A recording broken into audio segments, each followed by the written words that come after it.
ரொம்ப சந்தோஷமாக இருக்குது எனக்கு. ஏன்னா நம்மளுடைய ஒரு 5-6 வருடத்துக்கு முன்பதாக அதாவது கோவிடுக்கெல்லாம் முன்னாடி நம்முடைய சர்ச்சுக்கு வந்தவங்களுக்கெல்லாம் தெரிஞ்சிருக்கும். நம்முடைய சர்வீஸ் எத்தனை மணி நேரங்க இருக்கும்? 3 மணி நேரம் குறைஞ்சது. கவனிச்சிருக்கீங்களா? 3 மணி நேரத்துலேருந்து 4 மணி நேரம் 4.5 மணி நேரம்லாம் நம்முடைய சர்வீஸ் நடந்திருக்கு. அதனால் அந்த கொரோனா நம்மளெல்லாம் என்னாச்சு தெரியுங்களா? சோம்பேறி ஆக்கி போச்சு. அது சொகுசு கண்டுட்டோம் எல்லாம். ஒரு மணி நேரத்துக்கு மேலே நம்மளால் பிரசங்கத்தை கேட்க முடியல. அப்புறம் நம்ம நிறைய விஷயங்களினால நம்ம அப்படியே ஒரு மாதிரி ஆகிட்டோம். ஆனால் இப்போ தான் உண்மையாலுமே ஒரு ஃபார்முக்குலாம் வந்துட்டுருக்கோம். இப்போ 2 மணி நேரத்துலேருந்து இப்போ 3 மணி நேரம் நம்முடைய சர்வீஸ்லாம் நடக்குது. அன்றைக்கி ஒரு நாள் ஒருத்தர் கேட்டார், உங்களுடைய சர்ச்சில் 1:30 மணிக்கு என்னப்பா லைவ் போயிட்டுருக்கு மதியானம்? நாங்களாம் மதியானம் வீட்டில் போட்டு தூங்கிட்டு இருந்தோமே அப்படின்னாரு. எங்களுக்கு 2 மணிக்கு தான் சர்வீஸ் முடியுங்க. 2 மணிக்கா அப்படின்னார். ஸோ அதனால் மற்றவர்களுக்கு அது எப்படி இருக்கோ தெரில. ஆனால் உண்மையாக தேவனை ஆராதிக்கிறவங்க தேவனுடைய சமூகத்தில் தேவனுடைய பிரச்சனத்தில் டைம் போகிறதே தெரியாது. அதை எத்தனை பேர் நீங்கள் உணர்ந்துருக்கிறீங்கன்னு தெரில. நம்ம இருதயத்தின் ஆழத்திலிருந்து நம்ம அதை செய்யும் போது கர்த்தர் நிச்சயமாக ஒரு சமாதானத்தை, ஒரு சந்தோஷத்தை கர்த்தர் கட்டளையிடுவார். ஆமென். கர்த்தருடைய வார்த்தைக்கு நேராக போவோம். சண்டே கிளாஸ் வேணாம், நீங்கள் இங்கே உட்காருங்க. சரி, தேவனுடைய வார்த்தைக்கு நேராக போகலாம். எபிரேயர் 4வது அதிகாரம் 12வது வசனம். எபிரேயர் 4:12 சேர்ந்து வாசிப்போம். தேவனுடைய வார்த்தையானது ஜீவனும் வல்லமையும் உள்ளதாயும் இருபுறமும் கருக்குள்ள எந்த பட்டயத்திலும் கருக்கானதாயும் ஆத்மாவையும் ஆவியையும் கணுக்களையும் ஊனையும் பிரிக்கத்தக்கதாக உருவ குத்துகிறதாயும் இருதயத்தின் நினைவுகளையும் யோசனைகளையும் வகையறுக்கிறதாகவும் இருக்கிறது. திரும்ப கொஞ்சம் நிறுத்தி நிதானமா சத்தமா வாசிக்கலாமா? தேவனுடைய வார்த்தையானது ஜீவனும் வல்லமையும் உள்ளதாயும் இருபுறமும் கருக்குள்ள எந்த பட்டயத்திலும் கருக்கானதாயும் ஆத்மாவையும் ஆவியையும் கணுக்களையும் ஊனையும் பிரிக்கத்தக்கதாக உருவ குத்துகிறதாயும் இருதயத்தின் நினைவுகளையும் யோசனைகளையும் வகையறுக்கிறதாகவும் இருக்கிறது. இந்த ஜெபம் என்கிறதான அந்த அடிப்படையில் ஜெபம் என்கிற தலைப்பிலே பிரேயர் வாரியர், ஜெப வீரன் என்கிறதான தலைப்பிலே தொடர்ச்சியாக உங்களோடு 3-4 வாரங்களாக நான் பேசிக்கொண்டிருக்கிறேன். அதனுடைய தொடர்ச்சியாக இந்த நாளில் நாம் அந்த ஜெபத்தினுடைய அடுத்த பகுதியை நாம் பார்க்க போகிறோம். அது என்ன அப்படின்னா, தேவனுடைய சித்தத்தை அறிந்து கொள்வது எப்படி? How to know God's will or how to discern God's will. கர்த்தருடைய சித்தத்தை பகுத்தறிந்து புரிந்து கொள்வது எப்படி? இந்த ஸ்டாண்டை கொஞ்சம் தள்ளி வச்சிருங்கப்பா, உங்களுக்கு மறைக்குது. சரி, அதுக்கு முன்னாடி உங்களுக்கு ஒரு கேள்வியை நான் கேட்கிறேன். நல்லா கவனிக்கணும். நீங்க எல்லாரும் நீ பாருங்க. நான் முதல்ல ஒரு கேள்வி கேட்கிறேன். இந்த உலகத்திலேயே ரொம்ப இன்ஃப்ளூயன்ஷியல்னா அதாவது பயங்கர ஒரு அதிகாரம் உள்ளவங்களா, இல்லை ஒரு சூழ்நிலை, ஒரு எல்லாவற்றையுமே நான் என்னால் முடியும்பா அப்படின்னு சொல்லக்கூடிய மனிதர்கள்னா யாரை நம்ம சொல்ல முடியும்? சொல்லுங்க. எல்லாமே பார்த்துடலாங்க அப்படின்னு சொல்லி பவர் இருக்கிறவங்க அப்படின்னா நீங்க யாரை சொல்லுவீங்க? ஸ்பிரிச்சுவலா சொல்ல வேணாம், உலக பிரகாரமா சொல்லுவோம். சொல்லுங்களேன். ஏங்க அதிகாரத்தில் இருக்கிறவங்க யாருங்க? சொல்லுங்க. பிரதம மந்திரி, பிரைம் மினிஸ்டர், அப்புறம் பிரைம் மினிஸ்டர், கேபினட் மினிஸ்டர்ஸ், அப்புறம் நம்ம தமிழ்நாடு எடுத்துட்டோம்னா சீஃப் மினிஸ்டர் இல்லைங்களா? அதுக்கப்புறம் இதெல்லாம் தாண்டி ஒரு சில பண முதலைகள் இருக்கிறாங்க நம்ம ஊரில், நம்ம தேசத்தில் நிறைய குரூப்ஸ் இருக்கிறாங்க. அப்புறம் அதை தாண்டி மைக்ரோசாஃப்ட் பில்கேட்ஸ் இருக்கிறாரு. அவருடைய சர்வர் படுத்துருச்சுன்னா நமக்கு பேங்க் ஒர்க் ஆகாது. கவனிச்சிங்களா? போன வாரத்தில் மைக்ரோசாஃப்டோட சர்வர் போயிடுச்சு, பேங்க் எதுவுமே ஒர்க் ஆகலை, ஃப்ளைட்ஸ்லாம் கேன்சல் ஆகிடுச்சு. ஸோ பில்கேட்ஸ், அதுக்கப்புறம் எலான் மஸ்க், எத்தனை பேர் கேள்விப்பட்டிருக்கீங்கன்னு தெரியல, ஸ்பேஸ் எக்ஸ் என்கிறதான ஒரு பெரிய சேட்டலைட் நிறுவனத்தை வச்சிருக்கிறாரு. சரி, இப்படி இவங்கெல்லாம் உலகத்தில் ரொம்ப அதிகாரம் உள்ளவர்களும் சூழலை தங்களுடைய விரல் நுனியில கட்டுப்படுத்தக்கூடிய வல்லமை உடையவர்கள் என்பதாக மனிதர்கள் நினைத்து கொண்டிருக்கிறாங்க. அவங்களுடைய நினைப்பும் அதுதான். ஆனா உண்மையை நீங்க பாத்தீங்கன்னா, யாரு உண்மையாலுமே அதிகாரம் உள்ளவர்களும் சூழலை கட்டுப்படுத்துறவர்களும் யார் அப்படின்னா, ஜெபம் செய்து ஜெபத்திற்கான பதிலை பெற்றுக்கொள்ளுகிறவன் தான் உண்மையாலுமே அதிகாரம் உள்ளவன். கொஞ்சம் யோசிச்சு பாருங்க.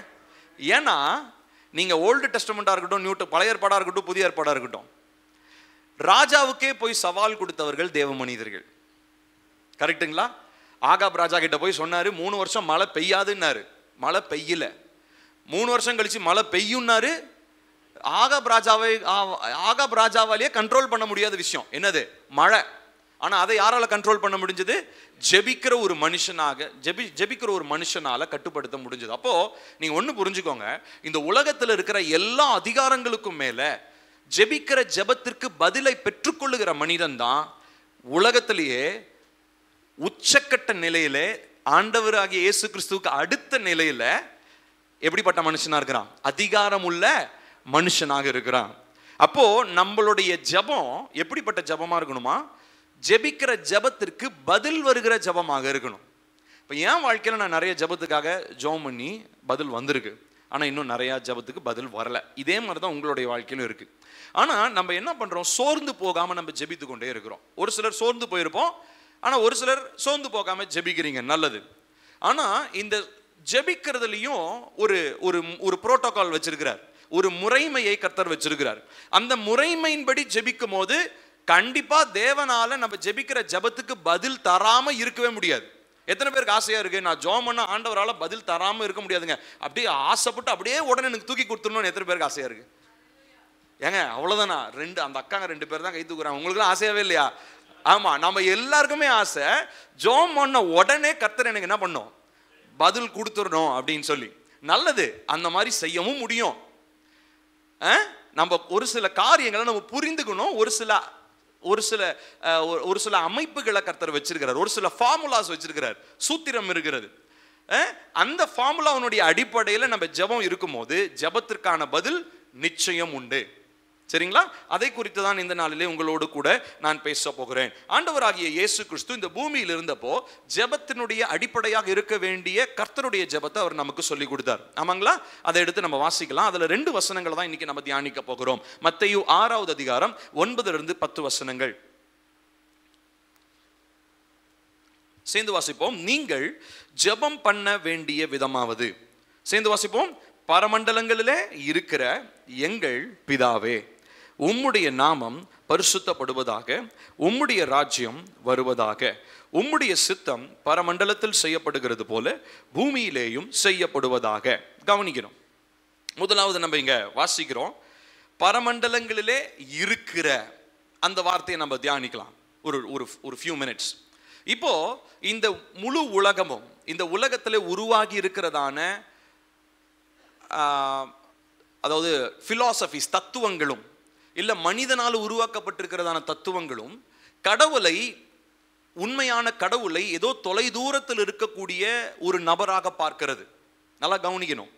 இப்போ உதாரணத்திற்கு நம்மளுடைய சிறு பிள்ளைகளுடைய புத்தகத்தில், அறிவியல் புத்தகத்தில் குரங்கிலிருந்து மனிதன் வந்தான் அப்படின்னு நம்ம புக்கில் இருக்கு. கரெக்டு தானே? பிள்ளைங்களுடைய சயின்ஸ் புக்கில் என்ன இருக்கு? குரங்கிலிருந்து மனிதன் வந்தான். ஸோ இங்கே கடவுள் அப்படின்றவர் எந்த கான்செப்டில் வந்தாருன்னு அவங்களுக்கு தெரியாது.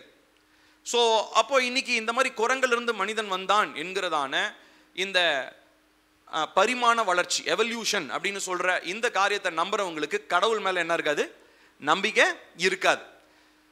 சரி, அது போகட்டும். இப்போ கடவுள் இருக்கிறாருன்னு சொல்றாங்க ஒரு கூட்டம், கடவுள் இல்லைன்னு சொல்றாங்க, அப்புறம் கடவுள் இருந்தா நல்லா இருக்கும்னு சொல்றாங்க. இப்படி நிறைய கூட்டங்கள் நம்மளுடைய பூமியில இருக்கிறது, நம்மளுடைய தேசத்தில் இருக்கிறது. ஆனா இதுல ஒரு கூட்டம் என்ன பண்றாங்கன்னா, தங்களுடைய கடவுள் யார், தங்களுடைய கடவுள் எங்க இருக்கிறார், தங்களுடைய கடவுள் எப்படிப்பட்டவர் என்பதை நன்கு அறிந்திருக்கிற கூட்டம். அந்த கூட்டத்தை தான் ஆண்டவராகிய இயேசு கிறிஸ்து என்னுடைய சபை என்று சொல்லுகிறார். நான் சொல்றது புரியுதுங்களா? அப்போ நம்ம முதலாவது இந்த ஜெபத்துல நம்ம ஆரம்பிக்கும் போது we know for certain, நமக்கு தெளிவா தெரியும் நம்முடைய தேவன் ஒருவர் இருக்கிறார். அவர் எங்க வீற்றிருக்கிறார்? பரலோகம் அவருடைய சிங்காசனமாக இருக்கிறது. ஸோ நம்ம ஏதோ கண்ணுக்கு காணாத ஒரு கடவுளை நம்ம ஆராதிக்கல, புலப்படாத ஒரு தேவனை நம்ம தேடல, தொட்டு உணர முடியாத ஒரு காரியத்தை நம்ம சும்மா அப்படியே நம்ம லூசு மாதிரியோ மென்டல் மாதிரியோ நம்ம பண்ணல. உண்மையாலுமே நம்ம செய்யறதுல ஒரு அர்த்தம் இருக்கிறது. உண்மையாலுமே நாம் ஆராதிக்கிறதான தேவன் யார் என்பதை நாம் அறிந்திருக்கிறோம். இந்த வார்த்தையே பரமண்டலம் அப்படின்னும் போது சோ அது தெளிவாவே நமக்கு ஒரு அவுட்லைன் கொடுத்துருது. நம்முடைய தேவன் பரலோகத்திலே சிங்காசனத்திலே அவர் வீற்றிருக்கிறார். கர்த்தருடைய வார்த்தை சொல்லுது, வானம் அவருடைய சிங்காசனம், பூமி அவருடைய பாதப்படியாக இருக்கிறது என்று சொல்லி. அப்போ இந்த நாட்களிலே இந்த மனிதர்களினாலே தோற்றுவிக்கப்படுகிறதான தத்துவங்கள், நம்முடைய அறிவியலினாலே கண்டுபிடிக்கப்படுகிறதான காரியங்கள் எல்லாமே மனிதனை தனிமைப்படுத்தி தேவனுக்கும் அவனுக்கும் தொடர்பு இல்லாததை போல என்ன ஆயிடுச்சுங்க, உருவாக்கிடுச்சு. ஆனா கர்த்தர் ஏசப்பா நமக்கு ஜெபத்தை ஃபர்ஸ்ட் சொல்லி கொடுக்கும் போதே ஜெபத்தை இப்படிதான் சொல்றாரு, உங்களுக்கு ஒரு நிச்சயம் இருக்கணும். நீ சும்மா அப்படியே கண்ணை மூடிக்கிட்டு எங்கேயோ பார்த்துக்கிட்டு அப்படியே வானத்தை பார்த்துக்கிட்டுலாம் நீ ஜெபம் பண்ணாது. when you pray you have a surety that your God is residing in heaven. நீ ஜெபிக்கும் போது உனக்கு ஒரு நிச்சயம் உண்டு, நீ ஜெபிக்கிற ஜெபத்தை கேட்கிற உன்னுடைய தேவன் பரலோகத்திலே வீற்றிருக்கிறார். அதில் நமக்கு எந்த விதமான சந்தேகமும் இருக்கக்கூடாது. பிளாட்டோ என்கிறதான ஒரு தத்துவ ஞானி இருந்தாருங்க, சரிங்களா? நல்லா கவனிங்க எல்லாரும், நீ பாருங்க. பிளாட்டோ என்கிறதான தத்துவ ஞானி என்ன பண்ணார் அப்படின்னு சொன்னா, ஆதி காலத்துல தங்களுடைய கருத்துக்களை சொல்வதற்கு இப்ப நம்மள மாதிரி பிளாட்ஃபார்ம் சோஷியல் மீடியா எல்லாம் கிடையாது. அப்ப என்ன பண்ணுவாங்க, ஒண்ணு வரைவாங்க இல்ல சிற்பத்துல செதுக்குவாங்க. இந்த மாதிரி பிளாட்டோ என்கிறதான மனிதன், அரிஸ்டாட்டல், சாக்ரட்டிஸ் நிறைய பேர் கேள்விப்பட்டிருப்பீங்க. அதுல பிளாட்டோ என்கிறதான ஒரு மனிதன், இந்த பிளாட்டோ என்ன பண்ணார் அப்படின்னு சொன்னா, அவருடைய வாழ்க்கையில அவர் வாழ்க்கையை பத்தி புரிஞ்சுக்கிட்ட ஒரு விதத்தை விளக்கும்படியாக ஒரு ஒரு ஒரு காரியத்தை அவர் செதுக்கினார், சரிங்களா? அது என்ன அப்படின்னா, ஒரு குதிரை ரதம், 2 குதிரை பூட்டப்பட்ட ஒரு ரதம், சரிங்களா? அது வானத்திலே பறப்பதை போல, சரிங்களா? அதுல ஒரு குதிரை கருப்பு குதிரை, அந்த குதிரை கீழ் நோக்கி போகுது. அதாவது அந்த குதிரை வண்டி இப்படி இருக்குது, குதிரை ரதம் இப்படி இருக்கு, ஆனா அதுல இருக்கிற அந்த கருப்பு குதிரை இப்படி கீழே போகுது. அதுக்கு பக்கத்துல அதே குதிரை ரதத்துல ஒரு வெள்ளை குதிரை இருக்கு. அது என்ன பண்ணுதுன்னா இப்படி மேல் நோக்கி போகுது. இப்போ இந்த குதிரை ரதத்துல ஒரு மனிதன் நின்று கொண்டிருக்கிறான். பிளாட்டோ இவ்விதமான ஒரு சிற்பத்தை வடிவமைத்து அவர் சொல்றாரு, மனுஷன் இன்னைக்கு இப்படிதான் கஷ்டப்படுறான். ஒரு பக்கம் இந்த மாம்சமும் இந்த பூமியும் அவனை கீழ் நோக்கி இழுக்கிறது, இன்னொரு பக்கம் அவருக்கு தேவன் மேல நம்பிக்கை கிடையாது. உயரிய வல்லமைன்னு தான் அவர் சொல்றாரு. உயரிய வல்லமையுடைய ஏதோ ஒன்று மனிதனை மேல் நோக்கியும் இழுக்கிறது. இதுக்கு நடுவில் இப்ப மேல ஒன்று கீழே ஒன்று இழுத்தா ரதம் எங்கேயாவது போகுமா சொல்லுங்க? ரதம் எங்கேயாவது போக முடியுமா? போகவே முடியாது. அப்போ அவரு பாருங்க, அவருக்கு இருந்த புரிதல் அவர் சொல்றாரு, நீ எந்த லக்கை அடைய வேண்டும் என்று விரும்புகிறாயோ அந்த இடத்திற்கு நீ என்ன பண்ணு, விட்டுக்கூடு. அந்த குதிரை இந்த குதிரையை அவுத்து விட்டுரு. நீ மேல நோக்கி போகணும்னா இந்த கருப்பு குதிரை என்ன பண்ணிடு, உன்னுடைய ரதத்திலிருந்து அவிழ்த்து விட்டுடு. நீ கீழே நோக்கி போகணும்னா வெள்ளை குதிரை என்ன பண்ணிடு, அவிழ்த்து விட்டுரு. 2 குதிரையும் இந்த குதிரை ரதத்துல வச்சு மேல ஒண்ணு கீழே ஒண்ணுமா போனினா நீ எங்கேயுமே போய் சேரவே முடியாது. உன் வாழ்க்கை நிச்சயமற்றதா. பாருங்களேன், அந்த மனுஷனுக்கு எவ்வளவு பெரிய ஒரு ஒரு ஒரு புரிதல் இருந்திருக்கு. ஆனா அவர் ஆண்டவராக இயேசு கிறிஸ்துவை ஏற்றுக்கொண்டாரா என்றதான் நமக்கு தெரியல. பட் அவருடைய புரிதல் அவர் சொன்னது. இப்போ இதை வச்சு கவனிக்கும் போது இன்னைக்கு மனிதன் இப்படிதான் இருக்கிறான். ஒரு பக்கம் உலகமும் மாம்சமும் அவனை இழுக்கிறது, இன்னொரு பக்கம் கர்த்தருடைய காரியம், கர்த்தருடைய மகத்துவத்திலிருந்து, அது சகோதரர் நீங்க பேசினாங்க, கர்த்தருடைய வல்லமை, கர்த்தருடைய மகத்துவம் என்ன பண்ணுது மனுஷனை. கர்த்தர் அவரு நம்ம வாசிக்கிறோம் இல்லைங்களா, வனாந்திரத்தில் இருந்ததான நம்மள நயங்காட்டி என்ன பண்றாருங்களா, நம்மள அவர் அப்படி இழுக்க பாக்குறாரு, எப்படியாவது வாப்பா என் பக்கம் வந்திருப்பா அப்படின்னு. ஆனா நம்ம அதை கவனிக்கிறதே இல்லை. நிறைய நேரம் கருப்பு குதிரை பக்கம் தான் நம்ம என்ன பண்ணிடுறோம், விழுந்து போயிடுறோம். ஸோ இவ்விதமாக இந்த உலகத்துல அநேக காரியங்கள் இருந்தாலும் நம்முடைய தேவன் யார் என்கிறதான நிச்சயம், எங்க இருக்கிறார் என்ற நிச்சயம் நமக்கு இருக்கிறது. அடுத்ததா பாருங்க, பரமண்டலங்களில் இருக்கிற எங்கள் பிதாவே. ஸோ நல்லா கவனிக்கணும், இந்த எங்கள்னு போது இது என்னன்னு சொல்லிட்டா வேற அர்த்தம், எங்கள்னா வேற அர்த்தம், கரெக்டா? இப்போ என்னன்றவங்க பரமண்டல இருக்கிற என் பிதாவேன்னு இயேசு கிறிஸ்து சொல்லி கொடுத்திருந்தாருன்னா அது ஜீசஸ் மாத்திரம் செய்யற ஜபமா இருந்திருக்கும், கரெக்டா? ஆனா ஜீசஸ் உடைய புரிதல், ஜீசஸ் எதை கொடுக்க வந்தாரு, எனக்கும் என் பிதாவுக்கும் இருக்கிற ரிலேஷன்ஷிப்பை பாத்தியா அப்படின்னு கெத்து காமிக்கிறதுக்கு மாத்திரம் வரல. கெத்து காமிக்கிறது அவருடைய இன்டென்ஷனே கிடையாது. அவர் சீன் போடணும்னு நினைச்சா கடவுளா என்ன வேணா பண்ணிருக்கலாம், கரெக்டு தானே? எங்க சொல்லுங்களேன், எத்தனை தடவை பரிசேயர் சதுசர்லாம் அவர் ஏளனம் பேசினாங்க. அவங்க முன்னாடிலாம் பேசுறப்பெல்லாம் ஸ்ட்ரோக் வாய்க்கோணி அந்த மாதிரிலாம் விழுந்துட்டாங்கன்னா என்ன நடந்திருக்கும்? எவனாவது இயேசு பக்கத்தில் வந்திருப்பானா? ஒண்ணுமே அவர் பெருசா நான் கடவுள் அப்படின்லாம் பெருசா அவர் என்ன சொல்ற சீன் போடலாம் வரல. அவர் என்ன பண்ணாரு, தன்னை தாழ்த்தி மரண பரியந்தம் பிதாவினுடைய சித்தத்தை செய்யறதுக்கு தான் வந்தார். ஸோ பிதாவினுடைய சித்தத்தை செய்யறது தான் தேவ பிள்ளைகளுடைய, உங்களுடைய, என்னுடைய ஒரு அடிப்படையான ஒரு தகுதி. கிறிஸ்டியன்றது வேறங்க, கிறிஸ்தவன் அப்படின்றது வேற. ஆனா தேவனுடைய சித்தத்தை செய்கிறவன் தான் ஃபர்ஸ்ட், கிறிஸ்தவன்லாம் ரெண்டாவது.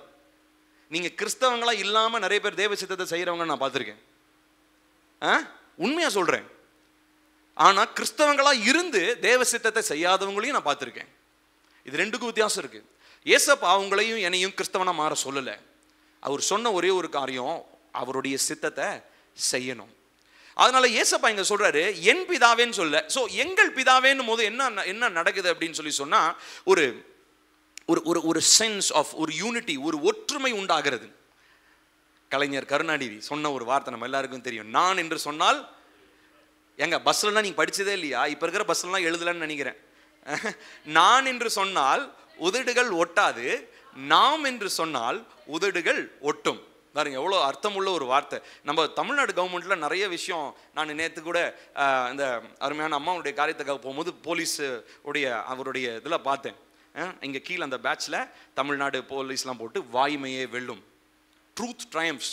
இதெல்லாம் வெறும் இங்கே மட்டும்தான், பேட்சில் மட்டும்தான், வேற எங்கேயும் பார்க்க முடியாது. ட்ரூத் எங்கே ட்ரையம்ஃபு? ஒன்றும் இல்லை. யோசித்தேன் பாருங்க. ஆனால் ரொம்ப அர்த்தமுள்ள. அதே மாதிரி இந்த வீடுகளுக்கெல்லாம் குடிசை இந்த வீட்டு வாரிய நல வாரியம் இருக்குது பார்த்தீங்கன்னா, கட்டித்தராங்க பார்த்தீங்களா, அதுக்கு ஒரு லோகோ அன்றைக்கி ஒரு நாள் பார்த்தேன். ரொம்ப அருமையாக இருந்தது. எப்படி யோசிச்சு கவர்மெண்ட்லாம் இதெல்லாம் வைக்கிறாங்க, ஆனால் உண்மையாக அது நடக்குதான்னு பார்த்தா நடக்கிறது இல்லை. சரி, அது போகட்டும். இப்போ ஏசப்பா இந்த பூமிக்கு வரும்போது உங்களையும் என்னையும் தனித்தனியா ஒரு பர்சனா, வாப்பா நீ வாப்பா, ஜேம்ஸ் வா, பிரவீன் வா, சூர்யா வா, உங்களெல்லாம் தனித்தனியா நான் அப்படியே கனெக்ட் பண்றேன் அப்படின்னு கனெக்ட் பண்ணல. நம்மள ஒரு சமுதாயமாக, ஒரு கூட்டமாக கர்த்தர் என்ன பண்றாரு? ஃபர்ஸ்ட் இணைக்கிறார். அதுதான் நம்ம என்னன்னு சொல்றோம், சபைன்னு சொல்றோம். So we are not connected individually with God, but rather we are connected with the church, and in turn the church is connected to Jesus. நம்ம தனித்தனியா இயேசுவோட தொடர்பு படுத்துறதுக்கும் நமக்கு உரிமை இருக்கு. ஆனா அப்படியே இருந்து சாகிறதுக்காக கிடையாது. சபை என்கிறதான ஒரு ஒருமைப்பாட்டிற்குள்ள வந்து இயேசுவோடு தொடர்பு வைத்துக் கொள்ள வேண்டும் என்று சொல்லி தேவன் விரும்புகிறார். நான் சொல்றது புரியுதுங்களா உங்களுக்கு? அப்போ அதனாலதான் இங்க என்னன்னு சொல்றாரு, பரமண்டலங்களிலே. சோ எங்க இருக்கிறாருன்னு தெரியும், எங்கள் எண்ணில்ல எங்கள் பிதாவே. அப்படின்னா என்ன அர்த்தம்? நாங்க எல்லாருமே இணைந்து தேவ பிள்ளைகளா இணைந்து தேவ சித்தத்தை செய்யறவங்களா விரும்புகிறவங்களா இணைந்து நாங்க செய்யற ஒரு காரியம் அப்படின்னு சொல்லி இங்க ஆண்டவராகிய இயேசு கிறிஸ்து சொல்றாரு. அடுத்த வார்த்தையில என்ன சொல்றாருன்னா, உம்முடைய நாமம் பரிசுத்தப்படுவதாக. சரி, இப்போ செகண்ட் பார்ட்டுக்கு வருவோம். இங்க என்ன சொல்றாரு அப்படின்னா, இப்ப நல்லா கவனிக்கணும். ஃபாதர், இப்போ பிதாவேன்ற வார்த்தையை விட்டுருவாங்க, அப்பான்னு வச்சுக்கலாம். பரலோகத்தில் இருக்கிற எங்கள் அப்பாவே. அப்பான உடனே ஒரு ஒரு ஒரு நெருக்கம் வந்துருதா? கரெக்டு தானே? உங்க அப்பா கிட்ட எப்படி பேசுவீங்க? ஒரு ஒரு ஒரு நெருக்கம், ஒரு பிணைப்பு வந்துடும். அப்பா மேல இருக்கிற ஒரு பாசத்துல அப்பா கிட்ட இணைஞ்சு அப்பா அப்படின்னுவோம். கரெக்டா? இப்போ நல்லா கவனிக்கணும். அப்பான்னு சொன்னதுனால நீங்க அவரோட ஓவரா நெருக்கமாகி அவர் மேல இருக்கிற பயபக்திய தொலைத்து விடக்கூடாது. நல்லா கவனிக்கணும். நிறைய பேர் வந்து பாத்தீங்கன்னா இப்ப இருக்கிற அந்த ப்ராஸ்பரிட்டி ப்ரீச்சர்ஸ், செழிப்பு உபதேசக்காரர்கள், ஹைப்பர் கிரேஸ் ப்ரீச்சர்ஸ், அந்த கிருபை உபதேசக்காரர்கள், இவங்கெல்லாம் பார்த்தீங்கன்னா நிறைய அவங்களுடைய டேர்ம்ஸ் வச்சு கண்டுபிடிச்சிடலாம். அவங்க உச்சரிக்கிற வார்த்தை என்ன, டேடி காடுன்னுவாங்க. காடு, ஃபாதர்லாம் சொல்ல மாட்டேன், டேடி சொல்லுவாங்க. டேடின்னு என்னவா, ரொம்ப க்ளோஸ் ஆகிட்டாங்களாம். அப்போ ரொம்ப க்ளோஸ் ஆன உடனே என்ன ஆயிடுச்சு? பயபக்தி இல்லாமல் போயிடுச்சு. ரொம்ப க்ளோஸ் ஆன உடனே அவர் என்ன பண்ணுறது இல்லையா, கண்டிக்கிறது இல்லையா. யோசிச்சு பாருங்க எப்படி இப்படிலாம் நூதனமான உபதேசங்கள். அப்போ ஏசப்பாவே தெளிவா சொல்றாரு, எப்பா நீ க்ளோஸ் தான், நீ என் ஹார்ட்டுக்கு ரொம்ப பக்கம் தான் இருக்கிற, ஆனா அட் த சேம் டைம் பயபக்தியும் உனக்கு. இது ரெண்டுமே ரெண்டு தராசுங்க. ஒரு பக்கம் அன்புன்றதுலையும் நம்ம கரெக்டா இருக்கணும், இன்னொரு பக்கம் அவர் மேல இருக்கிறதான பயபக்தியிலையும் நம்ம சரியா இருக்கணும். இதுல ஏதாவது ஒண்ணு மாறிடுச்சுனாலும் நமக்கும் பிதாவுக்கும் இருக்கிறதான அப்பாவுக்கு இருக்கிறதான உறவு என்ன ஆயிடுங்க, மாறி போயிடும். நான் சொல்றது புரியுதா? நமக்கு அந்த அண்டர்ஸ்டாண்டிங்கே இருக்காது. எதுக்காக இவன் மெனக்கெட்டு உட்காந்து ஜோம் பண்றான்? நிறைய பேர் ஜோம் பண்ணா, ஏன் நீ 3 to 5 ஜோம் பண்ணாதான் உனக்கு பதில் வருமா? உங்களுடைய புரிதல் அவ்வளவுதான். என்னுடைய புரிதல் 3 to 5 உள்ள பவரை நான் பார்த்துருக்கிறேன், அதனால நான் ஜோம் பண்றேன். நான் சொல்றது புரியுதுங்களா? ஸோ அதனால இப்படிதான் ஜோம் பண்ணணும், அப்படிதான் ஜோம் பண்ணணும் நான் வந்து கட்டாயப்படுத்தல. ஆனா ஒவ்வொரு நேரத்திலையும் நம்ம ஜோம் பண்றதுக்கு ஒரு ஒரு ஒரு ஒரு ஒரு பிரயோஜனம் இருக்கு. ஸோ அதனால அந்த 3 to 5. ஸோ இந்த மாதிரி நிறைய பேர் வந்து பார்த்தீங்கன்னா தேவனை ரொம்ப நெருங்கி வரேன்ற பேர்ல பயபக்தியை தொலைத்த மனிதர்களை நான் பார்த்துருக்கேன். லிட்ரலி நான் பார்த்துருக்கிறேன். ஸோ ஆகையினாலே இவ்விதமாய் நம்ம நெருங்கி அவர் அப்பான்னு கூப்பிட்டாலும் அதே நேரத்தில் அவர் மேல எனக்கு இருக்கிறதான பயபக்தியை நான் துளைத்து விடக்கூடாது. அதுதான் 2வது சொல்றாரு. அடுத்த வசனத்தில் வாசிக்கலாம். அடுத்த வசனத்தில் 10வது வசனத்தில் என்ன வாசிக்கிறோம்? உம்முடைய ராஜ்யம் வருவதாக. இப்போ நல்லா கவனிக்கணும், இதுதான் முக்கியமான ஒரு விஷயங்க. இப்போ நம்மளாம் என்ன பண்ணுவோம்னா, அப்பா குட் மார்னிங். நம்மளுடைய ப்ரேயர். இப்போ ஏசப்பா இந்த ப்ரேயர் நமக்கு அவுட்லைன் கொடுக்கலன்னு வச்சுக்கோங்களேன், நம்மள எப்படி நம்ம ஜெபம் பண்ணியிருப்போம்? ஏசப்பா குட் மார்னிங், இன்னைக்கு நான் இவரை பார்க்க போகிறேன், பிரச்சனை இல்லாமல் எனக்கு முடிச்சு கொடுத்துருங்க, மீதியெல்லாம் அப்புறம் பார்த்துக்கலாம். இப்படி தான் நம்மளுடைய ப்ரேயர் இருந்திருக்கும். ஏன்னா எடுத்த உடனே நம்ம ஜெபத்தில் முறையீடு தான் என்ன பண்ணுவோம், ஃபஸ்ட்டு நம்ம எடுத்தோன்னு பெட்டிஷன் தான் வைப்போம். நம்ம யாருமே எடுத்த உடனே உம்முடைய ராஜ்யம் வருவதாக, உம்முடைய சித்தம் செய்யப்படுவதாக, இதுதான் ஃபஸ்ட்டு சொல்கிறாரு. ஆனால் இதெல்லாம் நம்ம எங்கே திரும்ப பண்ணிகிட்டு இருப்போம், லாஸ்ட்டில் செய்வோம். ஃபஸ்ட்டு எடுத்தோன்னே பெட்டிஷன் சொல்லிவிட்டு கடைசியை போய் ஏசப்பா டைம் இருந்தால் உங்கள் சித்தம் செய்கிறேன், வசதியாக இருந்தால் உங்கள் ராஜ்யத்தை கட்டுறேன், எனக்கு ஜீவன் கொடுத்தீங்கன்னா ரிட்டையர்மெண்ட் காலத்தில் வந்து நான் என்ன பண்ணுறேன், ஊழியம் செய்கிறேன், உங்கள் ராஜ்யத்தை கட்டுறேன். இப்படி வந்து பார்த்திங்கன்னா நம்மளுடைய ஜபம் இருந்திருக்கும். ஆனால் பிரியமானவர்களே அப்படி இல்லை. ஏசப்பா அந்த ப்ரையாரிட்டியை நமக்கு இந்த ஜபத்திலையும் கற்றுத்தராரு. ஸோ இப்போ முதலாவது அவர் ஜபிக்கிறாரு, உம்முடைய ராஜ்யம் வருவதாக அப்படின்னு சொல்லி. இப்போ ஏசப்பா அவனுடைய பிரதானத்தை நீங்கள் கவனிச்சு பார்க்கணும். அவர் ப்ரையாரிட்டைஸ் பண்ணுறது எல்லாரும் கவனிங்க. அவர் முதன்மைப்படுத்துறது என்னன்னு கவனிச்சு பார்த்தீங்கன்னா, லிட்ரலாக கவனிங்களேன். என்னன்னா உங்களுக்கு 1008 பிரச்சனை இருக்கலாங்க, சரியா? உங்களுக்கு தேவைகள் இருக்கலாம், உங்களுடைய கேள்விகள் இருக்கலாம், குழப்பங்கள் இருக்கலாம், ஏன் பலவீனம் இருக்கலாம், கை காலு வேதனையாக இருக்கலாம். ஆனால் அது எல்லாவற்றையும் தாண்டி அவர் சொல்கிற காரியம் ஃபஸ்ட்டு எப்பயுமே அவருடைய ராஜ்யம் வரணுன்றது தான் நம்மளுடைய முதல் வேண்டுதலாகும். ஃபஸ்ட்டு ப்ரேயரே அதுதான், லெட் யோர் கிங்டம் கம், உம்முடைய ராஜ்யம் வருவதாக. சரி, ஏன் எதுக்கு அவர் ராஜ்யம் வரணும்? ஏன்னா அதற்கு சான்றாக தான் உங்களையும் என்னை என்ன பண்ணியிருக்கிறார், அவர் இந்த பூமியில் வச்சிருக்கிறார். உங்களை எதுக்கு உயிரோட வச்சிருக்கிறாருன்னு நினைக்கிறீங்க நீங்கள்? ஜாலியாக சம்பாதிச்சு வீடு மேலே வீடு கட்டிக்கிட்டு பங்களா வாங்கிட்டு போகிறதுக்கா, இல்லை பிள்ளைங்களுக்கு சொத்து சேர்த்து வைக்கிறதுக்கா, இல்லை நல்லா அப்படியே சுகபோக வாழ்க்கையை அனுபவிக்கிறதுக்கா? இல்லை. we all have one purpose. நம்ம எல்லாருக்கும் ஒரு நோக்கம் இருக்குங்க. என்ன நோக்கம் தெரியுமா? தேவனுடைய ராஜ்யத்தை கட்டணும். நீங்க தேவனுடைய ராஜ்யத்தை கட்டலைன்னா நீங்க அமைதலாலாம் இருக்க முடியாது. ஆப்வியஸா நீங்க பிசாசுனுடைய ராஜ்யத்தை கட்டிட்டு இருக்கீங்கன்னு அர்த்தம். ஒன்று, தேவனுடைய ராஜ்யத்தை கட்டணும். இல்லைங்க நான் கட்ட மாட்டேன், அமைதலாக தான் இருப்பேன் அப்படின்னா நீங்க என்ன பண்றீங்க? நீங்க அமைதலாக தான் இருக்கிறீங்க, ஆனா அமைதலா பிசாசுனுடைய ராஜ்யம் உங்கள் மூலமாக என்ன பண்ணப்பட்டு இருக்குது, கட்டப்பட்டு. ஸோ ஒரு மனுஷனா பிறந்துட்டான், ஏசப்பாவை ஏத்துக்கிட்டான் அப்படின்னா அவன் கண்டிப்பா என்ன பண்ணி தான் ஆகணும், தேவ ராஜ்யத்தை கட்டி தான் ஆகணும். எப்படிங்க நான் தேவ ராஜ்யத்தை கட்டுறது, அதை பத்தி தான் நம்ம பார்க்க போகிறோம், சரிங்களா? ஸோ அதுக்கு முன்னாடி இந்த தேவ ராஜ்யத்தை கட்ட முடியாதபடிக்கு நல்லா கவனிக்கணும். எல்லாரும் நீ பாருங்க, தேவ ராஜ்யத்தை கட்ட முடியாதபடிக்கு ஒரு பிரச்சனை இருக்குதுங்க. அது என்ன பிரச்சனைன்னு பார்த்தீங்கன்னா, நம்மளுடைய பாடி இருக்கு இல்லைங்களா, சரீரம், இதுல காணப்படுகிற செல்ஃப், சுயம். இப்போ மனுஷனா பிறந்தவன், இயேசுவை ஏற்றுக்கொள்ளாதவன், இல்லை இயேசுவை ஏற்றுக்கொண்டு தேவ சித்தத்தை செய்யாதவன் எல்லாமே ஒரு ஜெயிலில் அடைப்பட்டவங்களாக இருக்கிறாங்க. அந்த ஜெயிலுக்கு பேர் தான் என்ன அப்படின்னா சுயம். நான் சொல்றது புரியுதுங்களா உங்களுக்கு? am I making sense? நான் சொல்றது புரியுதா?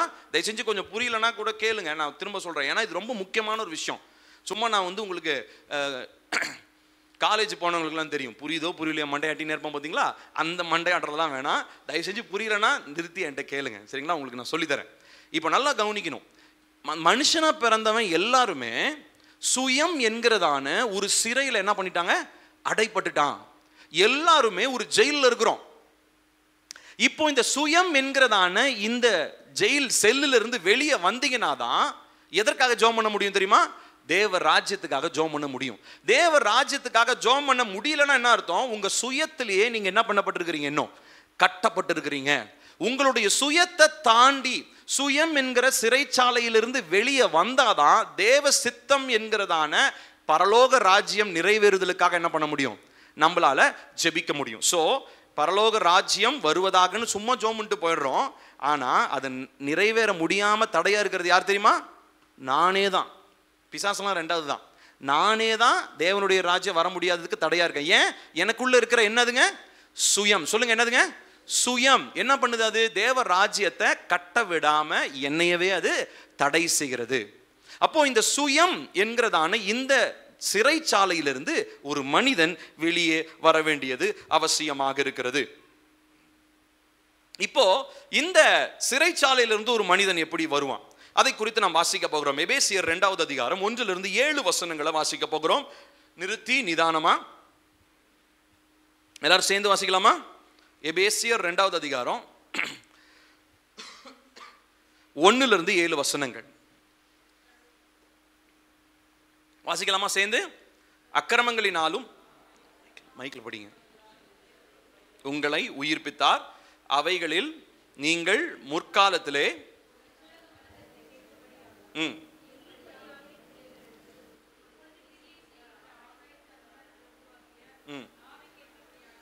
நடந்து கொள்ளுங்கள்.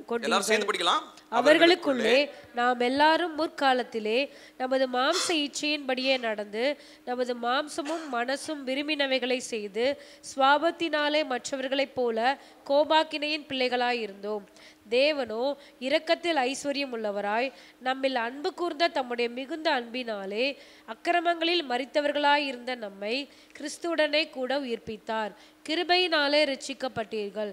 கிறிஸ்து இயேசுவுக்குள் அவர் நம்மிடத்தில் வைத்த தயவினாலே தம்முடைய கிருபையின் மகா மேன்மையான ஐஸ்வர்யத்தை வருங்காலங்களில் விளங்க செய்வதற்காக கிறிஸ்து இயேசுவுக்குள் நம்மை அவரோடே கூட எழுப்பி உன்னதங்களிலே அவரோடே கூட உட்காரவும் செய்தார். போதும் போதும். இப்போ இந்த வசன பகுதியை, இந்த மெசேஜ் செஷன் ஆரம்பிக்கிறதுக்கு ஒரு 3-4 வாரங்கள் ஃபர்ஸ்ட் பாட்டில் நான் சொன்னேன், நம்மளை கர்த்தர் எங்கே உட்கார வச்சிருக்கிறாரு? உன்னதங்களிலே அவரோடு கூட உட்கார வச்சிருக்கிறார். சரி, இப்போ அதுக்கு முன்னாடி நம்ம வாசிக்கிறோம், எங்கிருந்து நம்மளை உயிர்ப்பிக்கிறார்? அக்கிரமங்களினாலும் பாவங்களினாலும் மரித்தவர்களாயிருந்த உங்களை அவர் உயிர்ப்பிக்கிறார். அப்புறம் சொல்றாரு பாருங்க, அவைகளில் நீங்கள் முற்காலத்திலே இவ்வுலக வழக்கத்திற்கேற்றபடியும் கீழ்ப்படியாமையின் பிள்ளைகளிடம். சோ முதலாவது உலக வழக்கம், அடுத்தது கீழ்ப்படியாமையின் பிள்ளைகளிடத்திலே கிரியை செய்கிற ஆகாயத்த அதிகார பிரபு, ரெண்டாவதா அடுத்ததா 2 காரியங்கள். ஆகாயத்த அதிகார பிரபு ஆவிக்கேற்றபடி நடந்து கொண்டீர்கள். சோ இதுதான் நான் உங்களுக்கு சொன்னேன் இல்லைங்களா, மாம்சம் என்கிற சிறைச்சாலை. இந்த சிறைச்சாலையிலிருந்து கர்த்தர் நம்மளை ரட்சிப்பின் நாளில் விடுவிக்கணும்ன்ற சொல்லிட்டு சிறைச்சாலையுடைய கதவை என்ன பண்ணி விட்டார் தெரியுங்களா? ஓபன் பண்ணிட்டார். ஏங்க, உங்களை ஒருத்தங்க பிடிச்சி ஜெயிலில் போடுறாங்க, சரியா? ஜெயிலிருந்து அன்னைக்கு ரிலீஸ் பண்ணும்படி ஜெயில் வார்டன் ஜெயில் கதவை திறந்து விட்டார். யார் வெளியே வரணும்? அவர் அவங்கள கையை பிடிச்சி தரத்தரன்னு வெளித்துன்னு வருவார்? நீங்க தான் வெளியே வருவீங்க. ஏன்னா உங்களுக்கு என்ன தேவை? அந்த சிறைச்சாலையிலிருந்து ஒரு விடுதலை தேவை. இப்ப ரட்சிப்பு நாள் அன்னைக்கு பேசிக்கா உங்களுடைய சிறைச்சாலை கதவு என்ன பண்ணப்பட்டிருக்கு? திறக்கப்பட்டிருக்கு. ஆனா நிறைய பேர் எங்க தெரியுமா இருக்கிறோம்? எங்க தெரியுமா இருக்கோம்? ஜெயில் கதவு திறந்திருக்கு, ஆனா ஜெயிலுக்குள்ளதான் இருக்கிறோம். எப்படிங்க? ஜெயிலு கதவு திறந்திருக்குது, ஆனா ஜெயிலுக்குள்ளதான் இருக்கும். ஏன் தெரியுமா? அதுக்கப்புறம் நம்ம வெளியில வர்ற முயற்சின்றது யாருடையது? என்னுடையது. ஆனா பூட்டை திறக்க வேண்டிய வேலை தேவனுடைய வேலை. அதை அவர் செஞ்சிட்டாரு, பரிசுத்த ஆவியானவர் மூலமா அவர் ஆரம்பிச்சிட்டாரு. சோ அதனாலதான் உங்களில் நற்கிரியையை தொடங்கினார். பவுல் சொல்றாரு இல்லைங்களா, அதை முடிவு பரியந்தம் காத்துக்கொள்ள நடத்த அவர் எப்படி இருக்கிறாரு? போதுமானவரா இருக்கிறாரு. அப்போ உங்களை சுயம் என்கிற சிறைச்சாலையிலிருந்து கர்த்தர் என்ன பண்றாருங்க? உங்களை ஓபன் பண்ணிட்டாரு. ஆனா உங்களுக்கும் எனக்கும் என்ன ஆசையில தெரியுமா? ஜெயில் ரூம்ல இருந்து அங்கேயே சாப்பிடணும், அங்கேயே டாய்லெட் போகணும், அங்கேயே படுத்துங்கணும். நல்லாவா இருக்கு? சொல்லுங்க பார்க்கலாம்.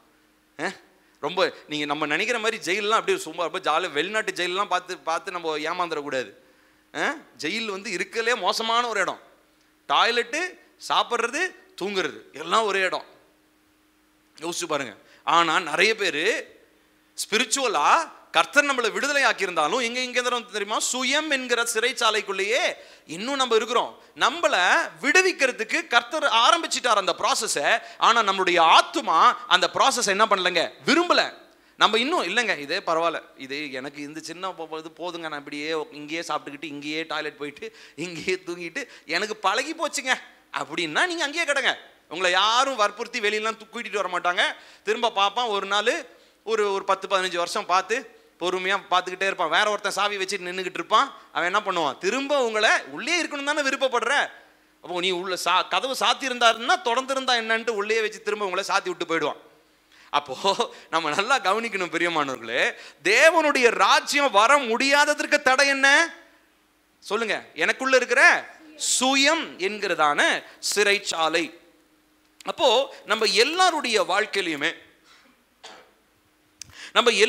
வாழ்க்கையிலுமே இருக்கக்கூடிய ஒரு முதன்மையான ஒரு காரியம் சுயத்திற்கு மேலோங்க, நம்ம சரீரத்தில் இருக்கக்கூடிய சுயம் என்கிறதான அந்த அந்த அந்த ஓவர் பவரிங், நம்மளை மேற்கொள்ள நினைக்கிற அந்த வல்லமையை தாண்டி கர்த்தருடைய ராஜ்யத்திற்காக ஜெபிக்கணுன்ற ஒரு ஆசை வரணும். அப்படி வரலனா நீங்க தேவ சித்தத்தை செய்ய முடியாது. நான் திரும்ப சொல்றேன் பாருங்க. ஐயோ என்னப்பா இவ்வளோ கஷ்டமா இருக்கு. கஷ்டம்தான். அதனால தான் தேவ சித்தத்தை செய்யறது ஈஸின்னு எங்கேயாவது பைபிள்ல இருக்கா? தேவ சித்தத்தை செய்கிறவர்களே நீங்கள் பாக்கியவான்கள், உங்களுக்கு எல்லாம் எளிமையாக கிடைக்கும் அப்படின்னு இருக்குது வசனம் எங்கேயாவது? எதுவுமே கிடையாது. தேவ சித்தத்தை செய்யறது in fact one of the hardest task as a Christian. ஒரு கிறிஸ்தவங்களா நீங்க செய்யக்கூடிய கடினமான ஒரு வேலை என்னன்னா ஆண்டவருடைய சித்தத்தை செய்யறது. ஆனா அது கஷ்டம்தான். ஆனா அதனுடைய பலன்கள் எப்படி இருக்கும் தெரியுமா? விவரிக்க முடியாததாக இருக்கும். அதனுடைய பலன்கள் நித்தியமா, நீங்க மறுச்சாலும் அதனுடைய பலன்கள் நிலை பெற்று கொண்டே இருக்கும். நான் சொல்றது புரியுதுங்களா? அதனாலதான் தலையா அடிச்சுக்கிட்டு ஒவ்வொரு தடவையும் நம்ம என்ன சொல்றோம்? தேவ சித்தத்தை செய்ப்பா, மேரேஜ் வரும்போது தேவ சித்தத்தை செய்ப்பா, வீடு கட்டும் போது தேவ சித்தத்தை செய்ப்பா, வண்டி வாங்கும் போது, வேலைக்கு போய் புதுசா ஜாயின் பண்ணும்போது, படிக்கும் போது, எல்லா விஷயத்திலையும் நம்ம திரும்ப சொல்றதுக்கான காரணம் என்ன? தேவ சித்தத்தை செய்யனா அது கூட நோக்கம் என்னங்க? ஏன்னா தேவ சித்தத்தை செய்யறது கடினமானது, ஆனால் அதனுடைய விளைவுகள், அதனுடைய ஆசீர்வாதங்கள் மேன்மையானதும் இந்த உலகத்தில் மாத்திரமல்ல, இனி வருகிற நித்திய காலத்திலும் உங்களை ஆசீர்வாதமாக காத்துக்கொள்ள கர்த்தருடைய சித்தம் போதுமானதாக இருக்கிறது. ஹல்லேலூயா. அப்போ இதுதான் முதலாவது காரியம். அப்போ இந்த சுயம் என்கிற சிறைச்சாலையிலிருந்து நம்ம வெளியே வந்தாதான் கர்த்தருடைய ராஜ்யத்தை நம்ம பார்க்க முடியும். அடுத்ததா இந்த ராஜ்யம் பற்றி நம்ம பார்க்க போகிறோம். how the kingdom is established. இந்த ராஜ்யம் எப்படி கட்டப்படுகிறது? இப்போ ஒரு பிரச்சனை வருதுங்க. என்னன்னா ஏசப்பா இந்த பூமிக்கு வந்தாரா? எங்க எல்லாரும் நீ பாருங்க, எல்லாரும் கண்ணை திறந்து கொஞ்சம் பாருங்க. ஜெபம் அப்புறம் பண்ணலாம், ஜெபம் அப்புறம் பண்ணலாம். ஸோ இப்போ கவனிங்க, ஏசப்பா இந்த பூமிக்கு வந்தாரா? பூமிக்கு வந்து நான் ராஜ்யத்தை கட்டுறேன்னு சொன்னாரா? பக்கத்தில் இருக்கிறவங்களாம் என்ன யோசித்தாங்கன்னா, இவர் ஏதோ ஒரு அரண்மனை கட்ட போறாரு போல, அப்படிதான் அவங்களோட யோசனை இருந்துச்சு. ஏன் இன்ஃபேக்ட் சீஷர்களே அதான் யோசிச்சாங்க. என்னன்னா இவர் பெருசா ஒரு ஊர் ரெடி பண்றாரு, ஒரு ஆர்மி ரெடி பண்றாரு, ஒரு பெரிய சேனையாகிய ஃபர்ஸ்ட் 12 பேர் நம்மள போர்படை தளபதிகளா வச்சு நமக்கு அப்புறம் ஒரு பெரிய ஒரு ரெவல்யூஷன் பண்ற மாதிரி, புரட்சி பண்ற மாதிரி, ரோமர்களுக்கு எதிராக புரட்சி பண்ற மாதிரி என்ன பண்ண போறாரு? இவர் பெருசா ஏதோ செய்ய போறாரு நினைச்சிட்டு இருந்தா, இவர் என்ன சொல்றாரு? இதெல்லாம் இடிச்சு போடுங்க, 3 நாள்ல கட்டுறேன்றாரு. பாருங்களேன், யோசிச்சு இதை கொஞ்சம் பிராக்டிக்கலா யோசிச்சு பாருங்க. என்னமோலாம் யோசிச்சுட்டு வந்ததான சீஷர்களுக்கு எப்படி மண்டை குழம்பி இருக்கும். என்னையா இந்த மனுஷன் நம்ம என்னமோ ஒன்று யோசிச்சுட்டு வந்தா வேற என்னமோ பேசிக்கிட்டு இருக்கிறாரு, உண்மையாலுமே இவர் தேவனுடைய குமாரன் தானா, உண்மையாலுமே இவர் தேவனால் அனுப்பப்பட்டவர் தானா அப்படின்னு சந்தேகம் வந்திருக்குமா இல்லையா? கண்டிப்பா வந்திருக்கும். ஏன்னா இவர் பேசின ராஜ்யம் வேற, அவனுங்க புரிஞ்சுக்கிட்ட ராஜ்யம் வேற. அவனுங்க நினைச்சது பிசிக்கலா ஒரு பெரிய ஒரு எருசலேம் கட்டுற மாதிரி, எருசலேம் தேவாலயம் மாதிரி, இல்ல தாவீது வந்து எருசலேம் நகரத்தை கட்டின மாதிரி இவர் பெருசா நகரத்தை கட்ட போறாருன்னு நினைச்சிருந்தாங்க. ஆனா ஏசப்பா என்ன தெரியுங்களா சொன்னாரு? ரொம்ப சிம்பிளா சொன்னாரு. ஏப்பா நீ நினைக்கிற மாதிரி ராஜ்யம்ன்றது வெளியில கட்டுற கட்டடம் கிடையாது, அங்க உட்கார்ற சிங்காசனமும் கிடையாது, அதுல நானும் ராஜாவாவும் நான் அந்த மாதிரி பிசிக்கலான பிளேஸ்ல உட்கார போறது இல்லை. அதுக்கு பதிலா ஏசப்பா ஒரு அழகான ஒரு வார்த்தை சொல்றாரு. வாசிப்போம். லூக்கா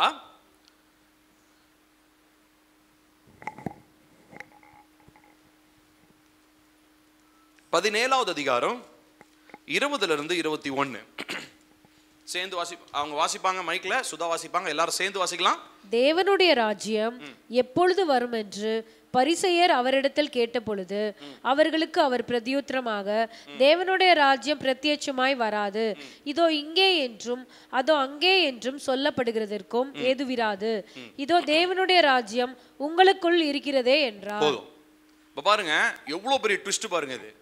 அதாவது ராஜ்யம்ன்றது வெளியில இருக்கிற பில்டிங் கிடையாதுன்ட்டார் ஃபர்ஸ்ட். அடுத்ததா பிசிக்கலா நீங்க தொட்டு உணரக்கூடிய கண்ணால பார்க்கக்கூடிய இடமும் கிடையாதுப்பா. இது என்ன தெரியுமா? நீங்க இயேசுவை நம்புறீங்க இல்லையா, உங்களுக்குள்ள இருக்கக்கூடியது. என்னது ராஜ்யம் எனக்குள்ளையா? எப்படி ஒரு மனுஷனுடைய ஆமா, மனுஷனுடைய இருதயத்திற்குள்ள கட்டப்படுறது தான் தேவனுடைய ராஜ்யம். தேவனுடைய ராஜ்யம்ன்றது வெளிப்படையான காரியங்களினால கிடையாது. தேவனுடைய ராஜ்யம் மனிதனுடைய இருதயத்திலிருந்து ஆரம்பிக்கிறது. அதனாலதான் இருதயத்துல நம்ம ஏற்கனவே பார்த்தோம், இருதயத்தின் 90 அறைகள் என்று பார்த்தோம். இருதயத்தை பார்க்கும் போது நம்முடைய சரீரம் என்பது தேவன் வாசம் செய்கிற ஆலயமாய் இருக்கிறது என்று பார்க்கிறோம். இப்ப இதெல்லாம் பார்க்கும்போது நம்மள ஆலயமா மாத்தி அவர் என்ன பண்ண போறாரு? நமக்குள்ள வாசம் பண்ண போறாரு. ஏன்? பரலோக ராஜ்யம் எங்க இருக்குது? வெளிவா இருக்குது. பரலோக ராஜ்யம் எங்க இருக்குங்க? உள்ள இருக்கு. சிங்ககபி பாட்டுல பாடுறோமா, அதுல ஒரு ஸ்டான்ஸ் ஆகுது, ராஜ்யம் எனக்குள்ளே வந்ததால் சூழ்ச்சிகள் என்னை ஒன்றும் செய்யாது. ரொம்ப அழகான ஒரு பாட்டு இல்லைங்களா? இப்போ நல்லா கவனிக்கணும், ராஜ்யம் எங்க இருக்குதுங்க? வெளியில இல்ல, உள்ள இருக்கு. ஸோ அப்போ பேசிக்கலா நீங்க நானும் போற எல்லா இடத்துலையும் நம்ம என்ன பண்றோம் தெரியுமா? ராஜ்யத்தை சுமந்து செல்லுகிற மனிதர்கள். we are the carriers of the kingdom of God. தேவனுடைய ராஜ்யத்தை சுமந்து செல்றோம். அப்படின்னா என்ன அர்த்தம்? சுயத்தை வெறுத்து தேவ ராஜ்யத்தை நிலைநாட்டும்படி நாம் உயிரோடு வாழ்கிற அவருடைய பிள்ளைகளாக இருக்கிறோம். சரி, இப்போ இந்த ராஜ்யத்தை எப்படி கட்டுறது? 3 விஷயத்தை பவுல் பியூட்டிஃபுல்லா சொல்லி கொடுத்துருக்கிறார். அதை நீங்க கத்துக்க போறீங்க இன்னைக்கு. சரிங்களா? மனப்பாடம் பண்ண போறோம். எடுத்து வாசிப்போம். ரோமர் 14வது அதிகாரம் 17வது வசனம். ரோமர் 14:17.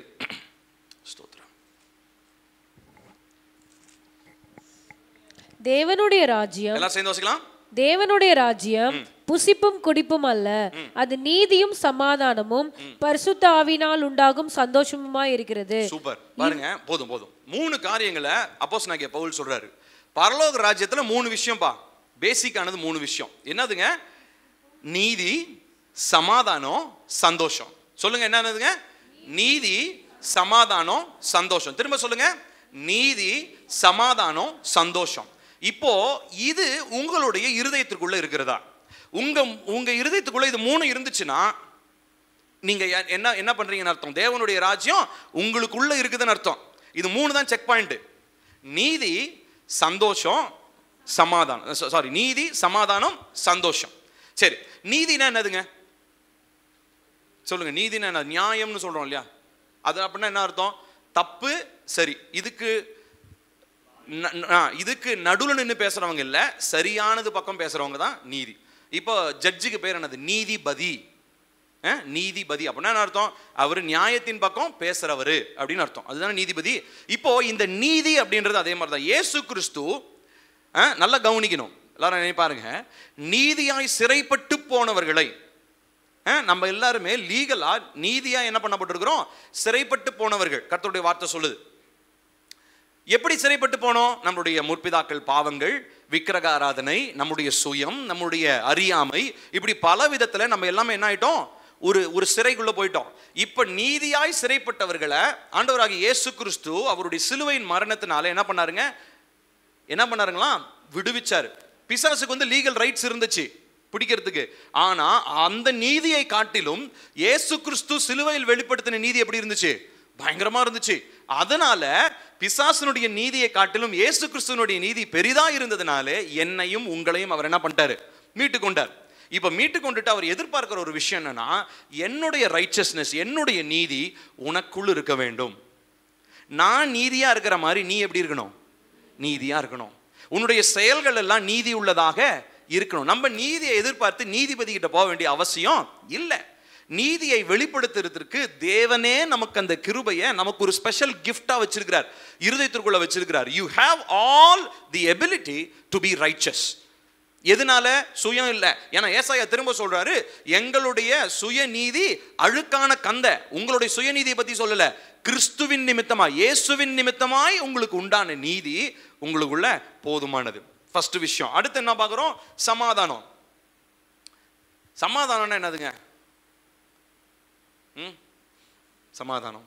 அந்த கேத்தலிக்லாம் பார்த்துருக்கீங்களா? ப்ரேயர் முடிச்சோன்னே சமாதானம் சமாதானம். பக்கத்தில் இருக்கிறவங்க எவன் கூட தெரியாது, மூஞ்ச கூட பார்க்க மாட்டாங்க, குனிஞ்சி சமாதானம் சமாதானம் இப்படி பண்ணும்போது இந்த பக்கம் ஒரு தலையில முட்டு, இந்த பக்கம் ஒரு தலையில முட்டு. இப்போ சமாதானம்னு வெறுமனே ஏசப்பா கூட ஓல்ட் டெஸ்டமென்ட்ல நிறைய வசனங்கள் இருக்கு. தீர்க்கதரிசி, கள்ள தீர்க்கதரிசி பத்தி சொல்றாரு. இவனுங்கெல்லாம் ஊர் என்ன தெரியுமா சொல்லிட்டு திரிறானுங்க? சமாதானம் சமாதானம்னு என் ஜனங்கள் கிட்ட பொய்யா தீர்க்கதரிசனம் சொல்றானுங்க. இன்ஃபேக்ட் அந்த ஊர்ல சமாதானம் இல்ல, பொய் தீர்க்கதரிசி இவனுங்கெல்லாம் அப்படின்றாரு. எரேமியா ஏசாயா படிச்சு பாருங்க, அவ்வளோ தெளிவா பேசுறாரு. அப்போ சும்மான சமாதானம், இந்த பக்கம் சமாதானம் இந்த பக்கம் சமாதானம் சொல்றதுல சமாதானம் கிடையாது. சமாதானம் என்பது எந்த சூழ்நிலையிலும் தேவன் எனக்கு கொடுக்கிறதான ஒரு நிறைவு, ஒரு சாட்டிஸ்ஃபேக்ஷன். அது பேர் சந்தோஷம் கிடையாது. நான் சொல்றது புரியுதுங்களா? சமாதானம் என்ன தெரியுமா? ஒரு சூழல்ல எனக்கு கிடைக்கிறதான ஒரு நிறைவு, சாட்டிஸ்ஃபேக்ஷன். இப்போ உதாரணத்திற்கு நான் திருமணம் செஞ்சேன். என்னுடைய திருமணத்துக்கு முன்னாடி எனக்கு 1000 விஷயம், 1000 ஆசைகள் இருந்திருக்கலாம், 1000 எண்ணங்கள் இருந்திருக்கலாம். இவங்கள பண்ணணும், அவங்கள பண்ணணும், என் மனைவி அப்படி இருக்கணும், இப்படி இருக்கணும், நான் 1000 யோசிச்சிருக்கலாம். ஆனா தேவ சித்தத்திற்கு நான் விட்டு கொடுத்து நான் திருமணம் செஞ்சதுக்கு அப்புறம் எனக்குள்ள வந்தது பார்த்தீங்களா ஒரு உணர்வு, அது பேர் தான் சமாதானம். நான் சொல்றது புரியுதுங்களா? இப்போ நான் எதிர்பார்த்த மாதிரி எது இல்லை. நான் புரியுதா? என்னுடைய ஆசை ஒன்று இருந்துச்சு பார்த்தீங்களா, அந்த ஆசையின்படி இல்லை. ஆனா எனக்கு அந்த ஆசையில கிடைக்கக்கூடிய சமாதானத்தை விட கர்த்தருடைய சித்தத்தின்படி நான் செய்யும் பொழுது, கர்த்தருடைய சித்தத்தின்படியான ஒரு மனைவியை நான் ஏற்றுக்கொள்ளும் போது எனக்கு கர்த்தர் ஒரு நிறைவை கொடுத்தார், ஒரு சாட்டிஸ்ஃபேக்ஷன். அது பேர் தான் என்ன தெரியுங்களா? சமாதானம். அடுத்து மூணாவதா பார்க்குறோம் சந்தோஷம். பவுல் ரொம்ப தெளிவாக சொல்றாரு, டேய் சந்தோஷன்ற பேர்ல சும்மா இஷ்டத்துக்கு கதை அடிச்சிட்டு இருக்க கூடாது. அதனால தான் தெளிவாக சொல்றாரு, பரிசுத்த ஆவியினால் உண்டாகிற சந்தோஷம். ஏன்னா நேற்று நாங்கள் அந்த அருமையான அம்மாவுடைய ஃபியூனரலுக்காக போயிருந்தோம். அங்கே ஹாஸ்பிட்டலுக்கு போயிருந்தப்போ குடிகாரர்கள் நிறைய பேர் இருந்தாங்க, குடிமகன்கள்.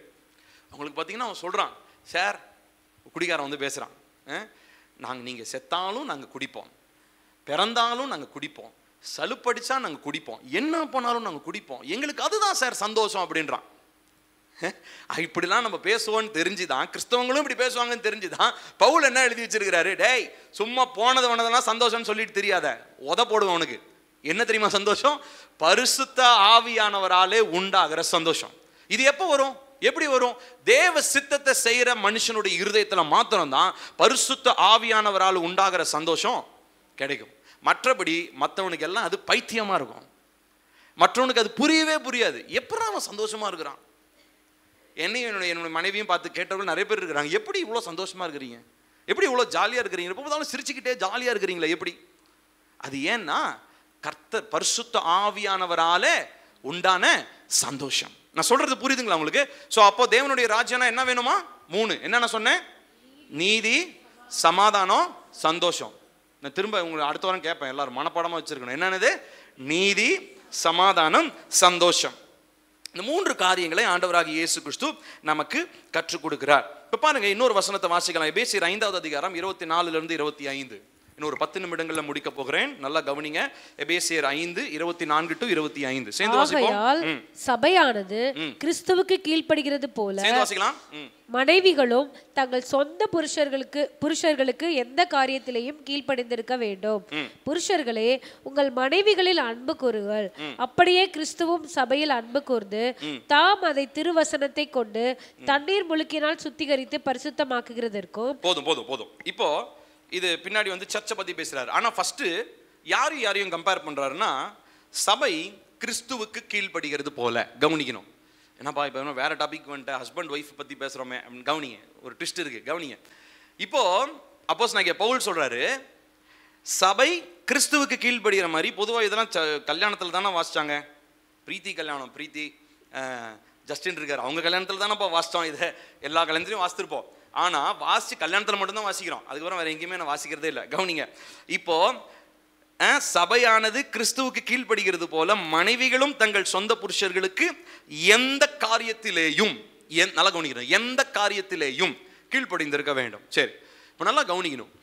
இப்போ அப்போஸ்தலனாகிய பவுல் இங்க எக்ஸாம்பிளா எடுத்துக்கிட்டதான ஒரு கப்பல், ஒரு திருமண தம்பதி யாருன்னா கிறிஸ்தவ தம்பதி. சரிங்களா? இவங்களை பத்தி சொல்லும் போது அவர் என்ன சொல்றாருன்னா, மனைவி முதலாவது கணவனுக்கு, தன்னுடைய சொந்த கணவனுக்கு, அதுலயும் ரொம்ப தெளிவா இருக்கிறாரு பாருங்க. நம்மளை பத்திலாம் தெரியும் அவங்களுக்கு, நல்லா தெளிவாக தங்களுடைய சொந்த புருஷருக்கு எந்த காரியத்திலும் கீழ்ப்படிந்திருக்க வேண்டும். அடுத்ததா பாருங்க, புருஷர்களே உங்கள் மனைவிகளில் அன்பு கூறுங்கள், அப்படியே கிறிஸ்துவும் சபையில் அன்பு கூர்ந்து. இப்ப பாருங்க, ரெண்டுக்குமே ஒரு மாதிரியை வைக்கிறார். ஃபர்ஸ்ட் மனைவி கணவனில் அன்பு கூறணும். எது மாதிரி? ஜீசஸ் சபையை நேசிக்கிற மாதிரி. இந்த பக்கம் அடுத்து என்ன படிக்கிறோம்? புருஷர்கள் மனைவிகளிலே அன்பு கூறுங்கள். எப்படி? எது மாதிரி? கிறிஸ்து சபையை அன்பு கூறுகிற மாதிரி. புரியுதுங்களா? ஸோ கணவன் மனைவி, மனைவி கணவன், ரெண்டு உறவுக்குமே எதை பொதுவாக கொண்டு வந்து வைக்கிறாருங்க? இயேசுவுக்கும் சர்ச்சுக்கும் இருக்கிறதான ரிலேஷன்ஷிப். இப்போ நல்லா கவனிக்கணும். இப்போ தேவனுடைய ராஜ்யம் எங்க இருக்குன்னு சொன்னேன்? உள்ள இருக்கு. இப்போ நானும் என் மனைவியும் தேவனுடைய ராஜ்யத்தை உடையவங்களா நாங்க ஒரு இடத்துக்கு போகும்போது பேசிக்கா நாங்க என்ன தெரியுமா பண்றோம்? எங்களுடைய உறவை மாத்திரம் நாங்க வெளிப்படுத்தல, எங்களுக்குள்ள இருக்கிறதான தேவ ராஜ்யத்துல இருக்கிறதான உறவையும் நான் என்ன பண்றேன்? நான் சொல்றது புரியுதுங்களா? நான் ஒரு இடத்துக்கு போறேங்க, ஒரு இடத்துக்கு போயிட்டு இப்போ தெரியாத ஏதோ ஒரு இடத்துக்கு டூருக்கு போறோம். சரிங்களா? புதிதாக ஒரு இடத்துக்கு போறோம். அந்த இடத்துல போயிட்டு எங்களுக்குள்ள இருக்கிற உறவை ஒருத்தர் கவனிக்கிறாருன்னு வச்சுக்கோங்க. தெரிஞ்ச இடம்லாம் வேணும், தெரியாத ஒரு இடத்துக்கு போகிறோம். இப்போ அங்கே இருக்கிறதான உறவை ஒருத்தங்க எங்க இருவருக்குள்ள இருக்கிற உறவை அவங்க கவனிக்கும் போது அவங்களுக்கு முதல்ல என்ன தோணணும்னா, எப்படி இந்த மனைவி கணவனுக்கு எப்படியா இப்படி கீழ்படுகிறாங்க அப்படின்னு தோணணும். அதே நேரத்தில் கணவன் எப்படி இந்த ஒய்ஃபை இப்படி நேசிக்கிறாருப்பா அப்படின்னு தோணணும். இப்படி தான் வாழணும். நான் சொல்றது புரியுதுங்களா? ஏங்க இதெல்லாம் பைபிளில் தாங்க போய் எங்கங்க என் வாழ்க்கையெல்லாம் பில்லி நீ என்னைய மாதிரி 20 வருஷம் கல்யாணம் பண்ணிப்பார் அப்புறம் தான் தெரியும் உனக்கு அப்படிலாம் நீங்கள் சொல்லலாம். நீங்கள் 20 வருஷம் கல்யாணம் ஆனாலும் சரி, 60 வருஷம் கல்யாணம் ஆனாலும் சரி, ரூல்ஸ் தான், மாற்றலாம் முடியாது. சரிங்களா? நிறைய பேர் சொல்லுவாங்க, பில்லி நீ என்னை விட நீ என்னை விட ரொம்ப சின்ன பையன், உனக்கு மேரேஜ் பற்றிலாம் தெரியாது. உங்களை விட நான் மேரேஜ் பற்றி நான் நிறைய பேசுவேன். ஏன்னா நிறைய நான் கேட்டிருக்கேன். நிறைய புரோக்கன் மேரேஜஸ் பார்த்துருக்கேன், உடைந்த திருமணங்களை பார்த்துருக்கேன், கட்டப்பட்ட திருமண உறவுகளை பார்த்துருக்கிறேன், ஒரு திருமண தம்பதியை பார்த்து ரட்சிக்கப்பட்ட குடும்பங்களை நான் பார்த்துருக்கிறேன்.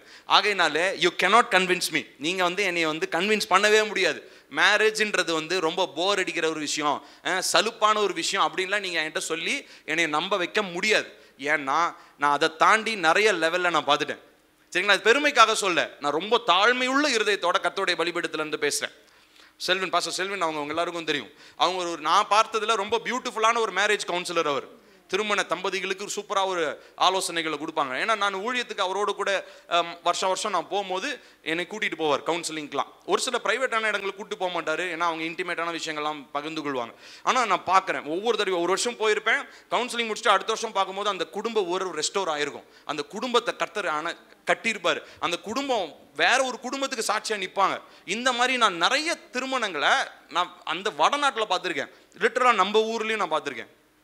அப்போ ஆண்டவர் ஆகிய இயேசு கிறிஸ்து சொன்ன ஒரு மாதிரி 20 வருஷம் கழிச்சு ஃபெயிலியர் ஆகாது, வேஸ்டே ஆகாது. நீங்க 40 வருஷம் கல்யாணம் ஆகி ஒன்னா இருந்தாலும் இது உங்களுக்கு அப்ளை ஆகும், இது பொருந்தணும்.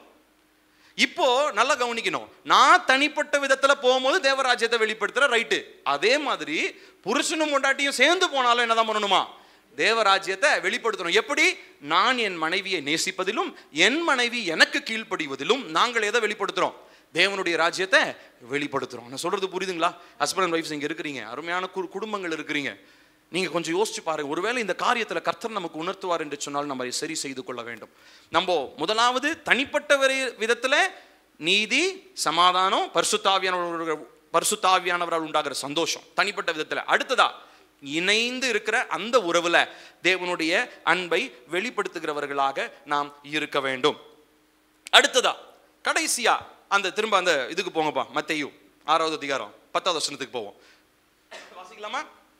சுதா வாசிப்பாங்க, எல்லாரும் சேர்ந்து வாசிக்கலாம் கூட. உம்முடைய ராஜ்யம் வருவதாக, உம்முடைய சித்தம் பரமண்டலத்திலே செய்யப்படுகிறது போல பூமியிலேயும் செய்யப்படுவதாக. போதும். இப்போ இதுதான் நமக்கு மெசேஜோடைய டாபிக். இப்போதான் ஃபைனல் கிளைமேக்ஸ்க்கு வரும். சரிங்களா? உம்முடைய சித்தம் ராஜ்யம் வருவதாக பார்த்தாச்சு, எப்படி ராஜ்யம் வரும்னு சொல்லிட்டேன். உம்முடைய சித்தம் பரமண்டலத்திலே செய்யப்படுகிறது போல பூமியிலேயும் செய்யப்படுவதாக. இப்போ இங்க தான் பிரச்சனை வருதுங்க. அப்படின்னா என்ன அர்த்தம் அப்படின்னு சொன்னா, இந்த பூமியில இருக்கிறது எதுவுமே பெர்ஃபெக்ட் கிடையாது, எதுவுமே கரெக்டா இருக்க வேண்டிய ஆர்டர்ல இல்லப்பா, எல்லாமே டிஸ்ஆர்டரா இருக்குது, ஒழுங்கீனமா இருக்கு இந்த பூமியில. ஆனா ஒழுங்கா இருக்கக்கூடிய ராஜ்யம் எதுதான்? தேவனுடைய பரலோக ராஜ்யம் மாத்திரம் தான். இப்போ அவர் சொல்றாரு, பரலோக ராஜ்யத்தில் இருக்கக்கூடிய அந்த ஒழுக்கம், அந்த டிசிப்ளின்ஸ், அந்த சரியா, அதாவது நீதி கரெக்டா இருக்கும், ஒழுக்கம் கரெக்டா இருக்கும், அன்பு இருக்கும், கீழ்ப்படிதல் இருக்கும், இது எல்லாமே இப்ப எங்க வரணும்?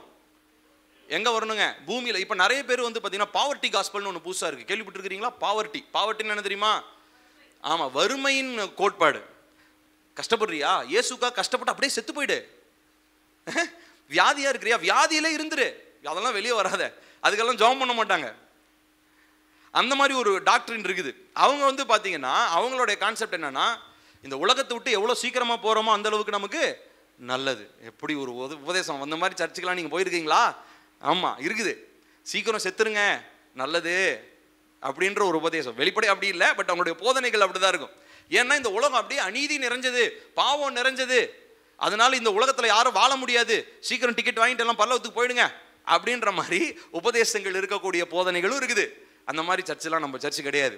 இன்ஃபேக்ட் நம்மளுடைய சர்ச்சு என்ன சர்ச்சுனா, பரலோக ராஜ்யத்தை அழிந்து கொண்டிருக்கிற இந்த பூமியில கட்டுகிற ஒரு சபை. எத்தனை பேர் நம்ம சர்ச்சுக்காக சந்தோஷப்படுறீங்க? ஏங்க அவ்வளோ லேடிஸ் தான், ஜென்ஸுக்கெல்லாம் சந்தோஷமே இல்லைங்களா? கொஞ்சம் சொல்லுங்களேன். ஹல்லேலூயா. இப்போ நம்ம என்ன பண்ணுறோன்னா வறுமையிலே கடங்கன்னு சொல்லலை, இல்லை அப்படியே ஒரு எக்ஸ்ட்ரீமுக்கு போய் இதெல்லாம் எதுங்க சர்ச்செல்லாம் விடுங்க அங்கே பார்த்துக்கோங்க அப்படின்னு அதையும் சொல்லலை. ப்ராஸ்பெரிட்டியும் நம்ம பேசலை. நம்ம ஏசப்பாவுடைய பர்பஸ், ஏசப்பாவுடைய நோக்கம் என்ன?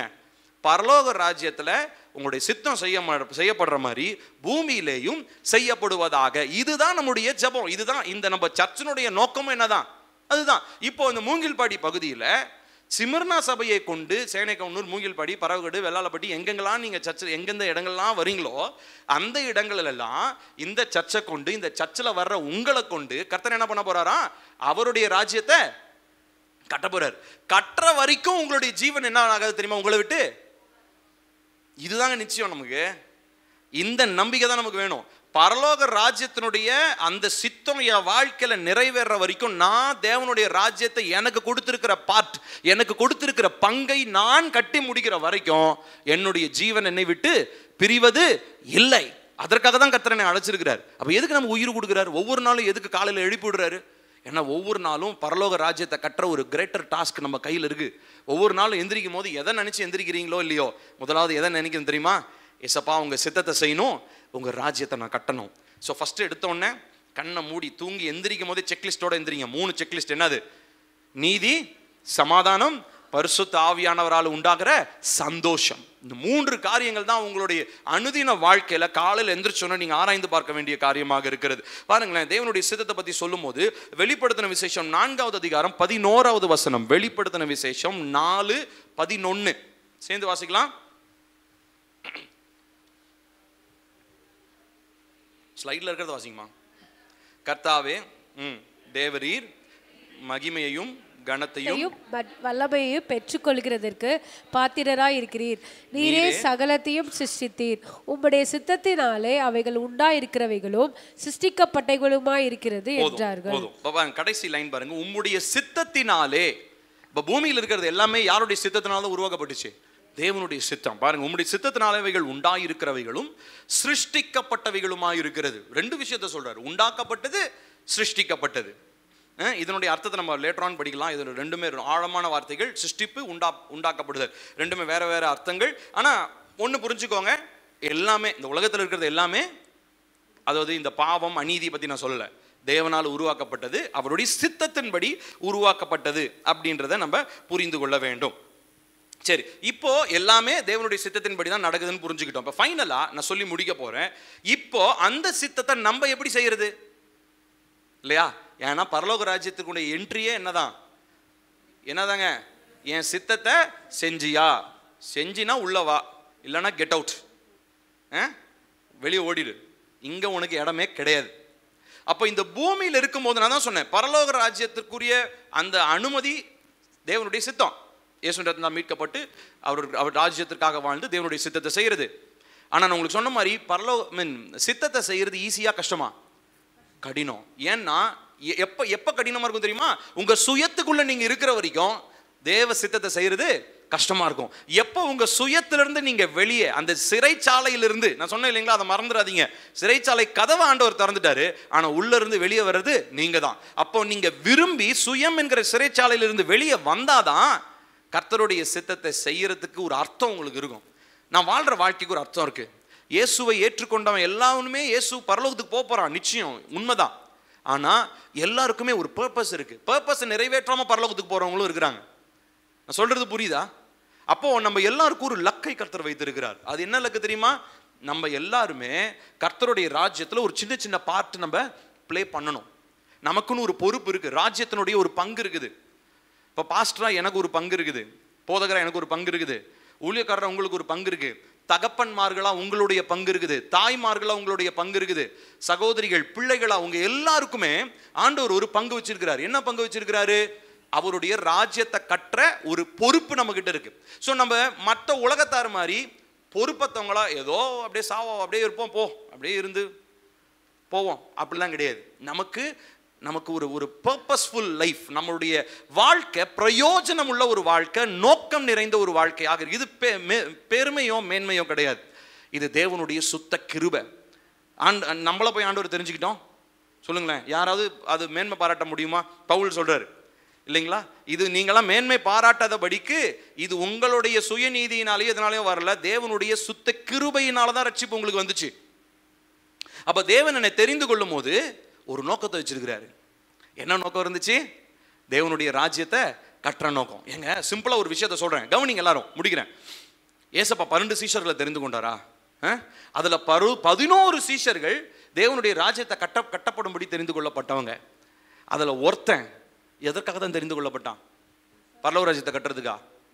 இயேசுவை காட்டி கொடுக்கறதுக்காகவே தான் தெரிந்து கொள்ளப்பட்டான். ஸோ அப்போ பிசாசனுடைய இன்டென்ஷன் யாருக்கு முதல்லயே தெரியும்? இயேசுவுக்கு தெரியும். தெரிஞ்சுமே அவர் யாரை போய் தெரிந்தெடுத்தாரு? யூதாஸ் காரியத்தை போய் அவர் தெரிந்தெடுத்தார். இப்போ நல்லா கவனிக்கணும். அவன் தெரிஞ்சுக்கொண்டா அவன் அந்த இனிஷியல் ஸ்டேஜில் எப்படி இருந்திருப்பான்? நானும் போய் பரலோக ராஜ்யத்தை கட்ட போறேன் டாம் டூம்னு இருந்திருப்பான். ஆனா அவனுக்குள்ள ஏதோ ஒரு பிசாசு நுழைவதற்கான ஒரு வாசல் உண்டாகிடுச்சு. இன்ஃபேக்ட் அது என்ன வாசல்ன்றது யோவான் ரொம்ப அழகா சொல்றாரு. அவன் திருடனாய் இருந்தான். பணப்பை இயேசு செஞ்ச ஊழியத்தில் ஃபைனான்சிங் யூதாஸ் காரியத்து தான். கையில் பர்ஸ் வச்சிருந்துருக்கிறாரு. அப்பப்போ என்ன பண்ணுறாரு? காணிக்கை யாராவது கொடுத்தாங்கன்னா அப்படி எடுத்து அப்படி லபக்குன்னு இவர் பாக்கெட்டில் போட்டுக்குவார். தேவராஜ்யத்துக்காக கொடுக்கப்படுகிற காசை எடுத்து இவர் போட்டுக்கிறாரு. இப்போ இவர் போடும்போது என்ன நடந்துருச்சு? பிசாசுக்கு இவர் பெரிய ஒரு வாசலை திறந்து கொடுத்துட்டாரு. ஏன் மற்ற 11 பேரை பிடிக்காத பிசாசு ஏன் யூதாஸ் காரியத்தை போய் பிடிச்சது? ஏன்னா அவன் வாசலை திறந்து கொடுத்தான். புரியுதுங்களா? அப்ப தெரிந்து கொள்ளப்பட்டவர்களுக்கும் என்ன போகுங்க? பிசாசு உள்ள நுழையும். ஏன்னா யூதாஸ் காரியத்துக்குள்ளேயும் நுழைஞ்சிச்சு. இன்ஃபேக்ட் சீமோன் பேதுக்குள்ளேயும் நுழைஞ்சிச்சு. ஏசப்பா சொல்றாரு, பேதுருவே பிசாசு உன்னை சுலகினால் புடமிடும்படியாக கேட்டான். நான் உன்னுடைய விசுவாசம் ஒளிந்து போகாதபடி உனக்காக நான் வேண்டிக் கொண்டேன். இப்ப நல்லா கவனிக்கணும் பிரியமானவர்களே. You cannot say that devil cannot enter me. பிசாசு என்னுள்ள நுழைய முடியாது நீங்க சொல்லவே முடியாது. அப்படி சொன்னானா அது அபத்தம். ஆனா ஒன்னு சொல்லலாம், பிசாசு நுழைவதற்கான வாசலை நான் திறந்து கொடுக்க மாட்டேன்னு சொல்லி ஒவ்வொரு நாளும் ஆயத்தத்தோட பரிசுத்தத்தோட நம்மளுடைய வாழ்க்கையை காத்துக்கொள்ள முடியும். இப்போ தேவனுடைய ராஜ்யத்தை பத்தி ஒரே ஒரு வசன பகுதியை படிச்சு நம்ம முடிக்க போகிறோம். ரோமர் 12வது அதிகாரம் 1-8 வசனங்கள். தயவு செஞ்சு எல்லாரும் எடுத்துக்கோங்க. கொஞ்சம் டைம் எடுத்து கூட நீங்க எல்லாரும் எடுத்துக்கோங்க. ஸ்லைட்லயும் இருக்குது. சுதா வாசிக்கும் போது சேர்ந்து நிறுத்தி நிதானமா எல்லாரும் கொஞ்சம் சத்தமா வாசிங்க. படிக்க தெரிஞ்சவங்க எல்லாரும் வாசிங்க. ரோமர் 12:1-8 வரைக்கும். அப்படி இருக்க சகோதரரே, நீங்கள் உங்கள் சரீரங்களை பரிசுத்தமும் தேவனுக்கு பிரியமுமான ஜீவ பலியாக ஒப்பு கொடுக்க வேண்டும் என்று தேவனுடைய இரக்கங்களை முன்னிட்டு உங்களை வேண்டிக் கொள்கிறேன். இதுவே நீங்கள் செய்யத்தக்க புத்தியுள்ள ஆராதனை. நீங்கள் இந்த பிரபஞ்சத்துக்கு ஒத்த வேஷம் தெரியாமல் தேவனுடைய நன்மையும் பிரியமும் பரிபூர்ணமான சித்தம் இன்னதென்று பகுத்தறியத்தக்கதாக உங்க மனம் புதிதாகிறதுனாலே மறுரூபமாகுங்கள். அல்லாமலும் எனக்கு அருளப்பட்ட கிருபையினாலே நான் சொல்லுகிறதாவது, உங்களில் எவனாவனாலும் தன்னை குறித்து எண்ண வேண்டியதற்கு மிஞ்சி எண்ணாமல் அவனவனுக்கு தேவன் பகிர்ந்த விசுவாச அளவின்படியே தெளிந்த எண்ணமுள்ளவர்களாய் எண்ண வேண்டும். ஏனெனில் நமக்கு ஒரே சரீரத்திலே அநேக அவயவங்கள் இருந்தும் எல்லா அவயவங்களும் ஒரே தொழில் இராதது போல அநேகராகிய நாமும் கிறிஸ்துவுக்குள் ஒரே சரீரமாயிருக்க ஒருவருக்கொருவர் அவயவங்களாய் இருக்கிறோம். நமக்கு அருளப்பட்ட கிருபையின்படியே நாம் வெவ்வேறான வரங்களில் உள்ளவர்களானபடியினாலே நம்மில் தீர்க்க தரிசனம் சொல்லுகிற வரத்தை உடையவன் விசுவாச பிரமாணத்துக்கு ஏற்றதாக சொல்ல கடவன். ஊழியம் செய்கிறவன் ஊழியத்திலும், போதிக்கிறவன் போதிக்கிறதிலும், புத்தி சொல்கிறவன் புத்தி சொல்கிறதிலும் தரித்திருக்க கடவன். பகிர்ந்து கொடுக்கிறவன் வஞ்சனை இல்லாமல் கொடுக்க கடவன். முதலாளியானவன் ஜாக்கிரதையாய் இருக்க கடவன். இரக்கம் செய்கிறவன் உற்சாகத்துடனே செய்ய கடவன். போதும். இப்ப கவனிக்கணும். இப்போ இங்க கவனிங்களேன், ரொம்ப சூப்பரான ஒரு ஒரு ஒரு வார்த்தை. இன்ஃபேக்ட் தங்கச்சி கேத்ரின் ப்ரேயர்ல சொல்லும் போது அழகான ஒரு வார்த்தையை சொன்னாங்க. கர்த்தர் விதமாக உணர்த்தினார். ஆவியானவர் ஒருத்தர் தான், ஆனா இன்னும் என்ன ஆகலை, ஒரே சரீரமா மாற்றப்படலை. வேற வேற அவயங்கள் இருக்குது. கை வேற இருக்குது, கால் அங்கங்க இருக்குது. கை கால்லாம் தனித்தனியா இருந்தா அது பேர் சரீரம்னா சொல்லுவீங்க? இல்லை. ஆனா எல்லாம் ஒன்னா இணைஞ்சிருந்தா அது என்னன்னு சொல்லுவோம்? சரீரம்னு சொல்லுவோம். ஸோ அப்போ கர்த்தர் நமக்கு கன்ஃபார்ம் பண்ணியிருக்கிறார். அதே வசனத்தையும் நான் இது ஆக்சுவலி போன வாரமே நான் ரெடி பண்ணிட்டேன். கர்த்தருடைய ஆவியானவர் நமக்கு என்ன பண்ணியிருக்கிறாரு? உணர்த்தி இருக்கிறார். அதனால நம்ம எல்லாருமே அந்த அந்த அவயவங்களாக சரீரத்துக்குள்ள, கிறிஸ்துவின் சரீரத்துக்குள்ள இணைக்கப்படும்படி நம்ம பிரயாசப்படணும். நம்ம அதுக்காக ஜெபிக்கணும். நமக்குள்ள கருத்து வேறுபாடுகளோ இல்லை வேற ஏதாவது டிஃபரன்சஸ் இருந்ததுன்னா நம்ம என்ன பண்ணணுங்க, அதை பேசி ஆண்டவர் சமூகத்தில் நம்ம ஒப்புரவாகிறதுக்கு நம்ம முயற்சி பண்ணணும். எனக்கு இப்போ என்னை பற்றி உங்களுக்கு ஏதாவது கருத்து இருந்ததுன்னா நீங்கள் எல்லார்கிட்டையும் போய் என்ன பண்ணிட்டு இருக்கக்கூடாது, சொல்லக்கூடாது. என்கிட்ட வந்து நீங்கள் சொல்லணும், இல்லை இந்த மாதிரி ஒரு காரியம் இல்லை, நான் உங்கள்கிட்ட தைரியமாக நான் பேசுகிறேன், சரிங்களா? இதுதான் நம்மளுடைய சரீரத்தை எப்படி இருக்குமா, அவயவங்களை ஒரே சரீரமாக இணைக்கக்கூடியதாக இருக்கு. நான் சொல்றது புரியுதுங்களா உங்களுக்கு? சரி, இப்போ கவனிப்போம். இப்போ கர்த்தருடைய சித்தத்தை அறிந்து கொள்றதை பற்றி நம்ம வாசிச்சோம். இங்கே முதல்ல இவர் எப்படி ஆரம்பிக்கிறாருன்னா, அப்படி இருக்கன்னா என்னங்க அப்படி இருக்கன்னு. அதனால இப்போ நான் ஃபோன் எடுத்து உங்ககிட்ட, ஹலோ ஜேம்ஸ், அதனால நீ நாளைக்கு காலைல வந்துரு அப்படின்னா உனக்கு எப்படி இருக்கும்? டேய் எதனாலடா சொல்லுடா, எதனால? அப்போ அதனாலன்னு ஆரம்பிச்சேன்னா அதுக்கு முன்னாடி ஏதோ ஒன்று.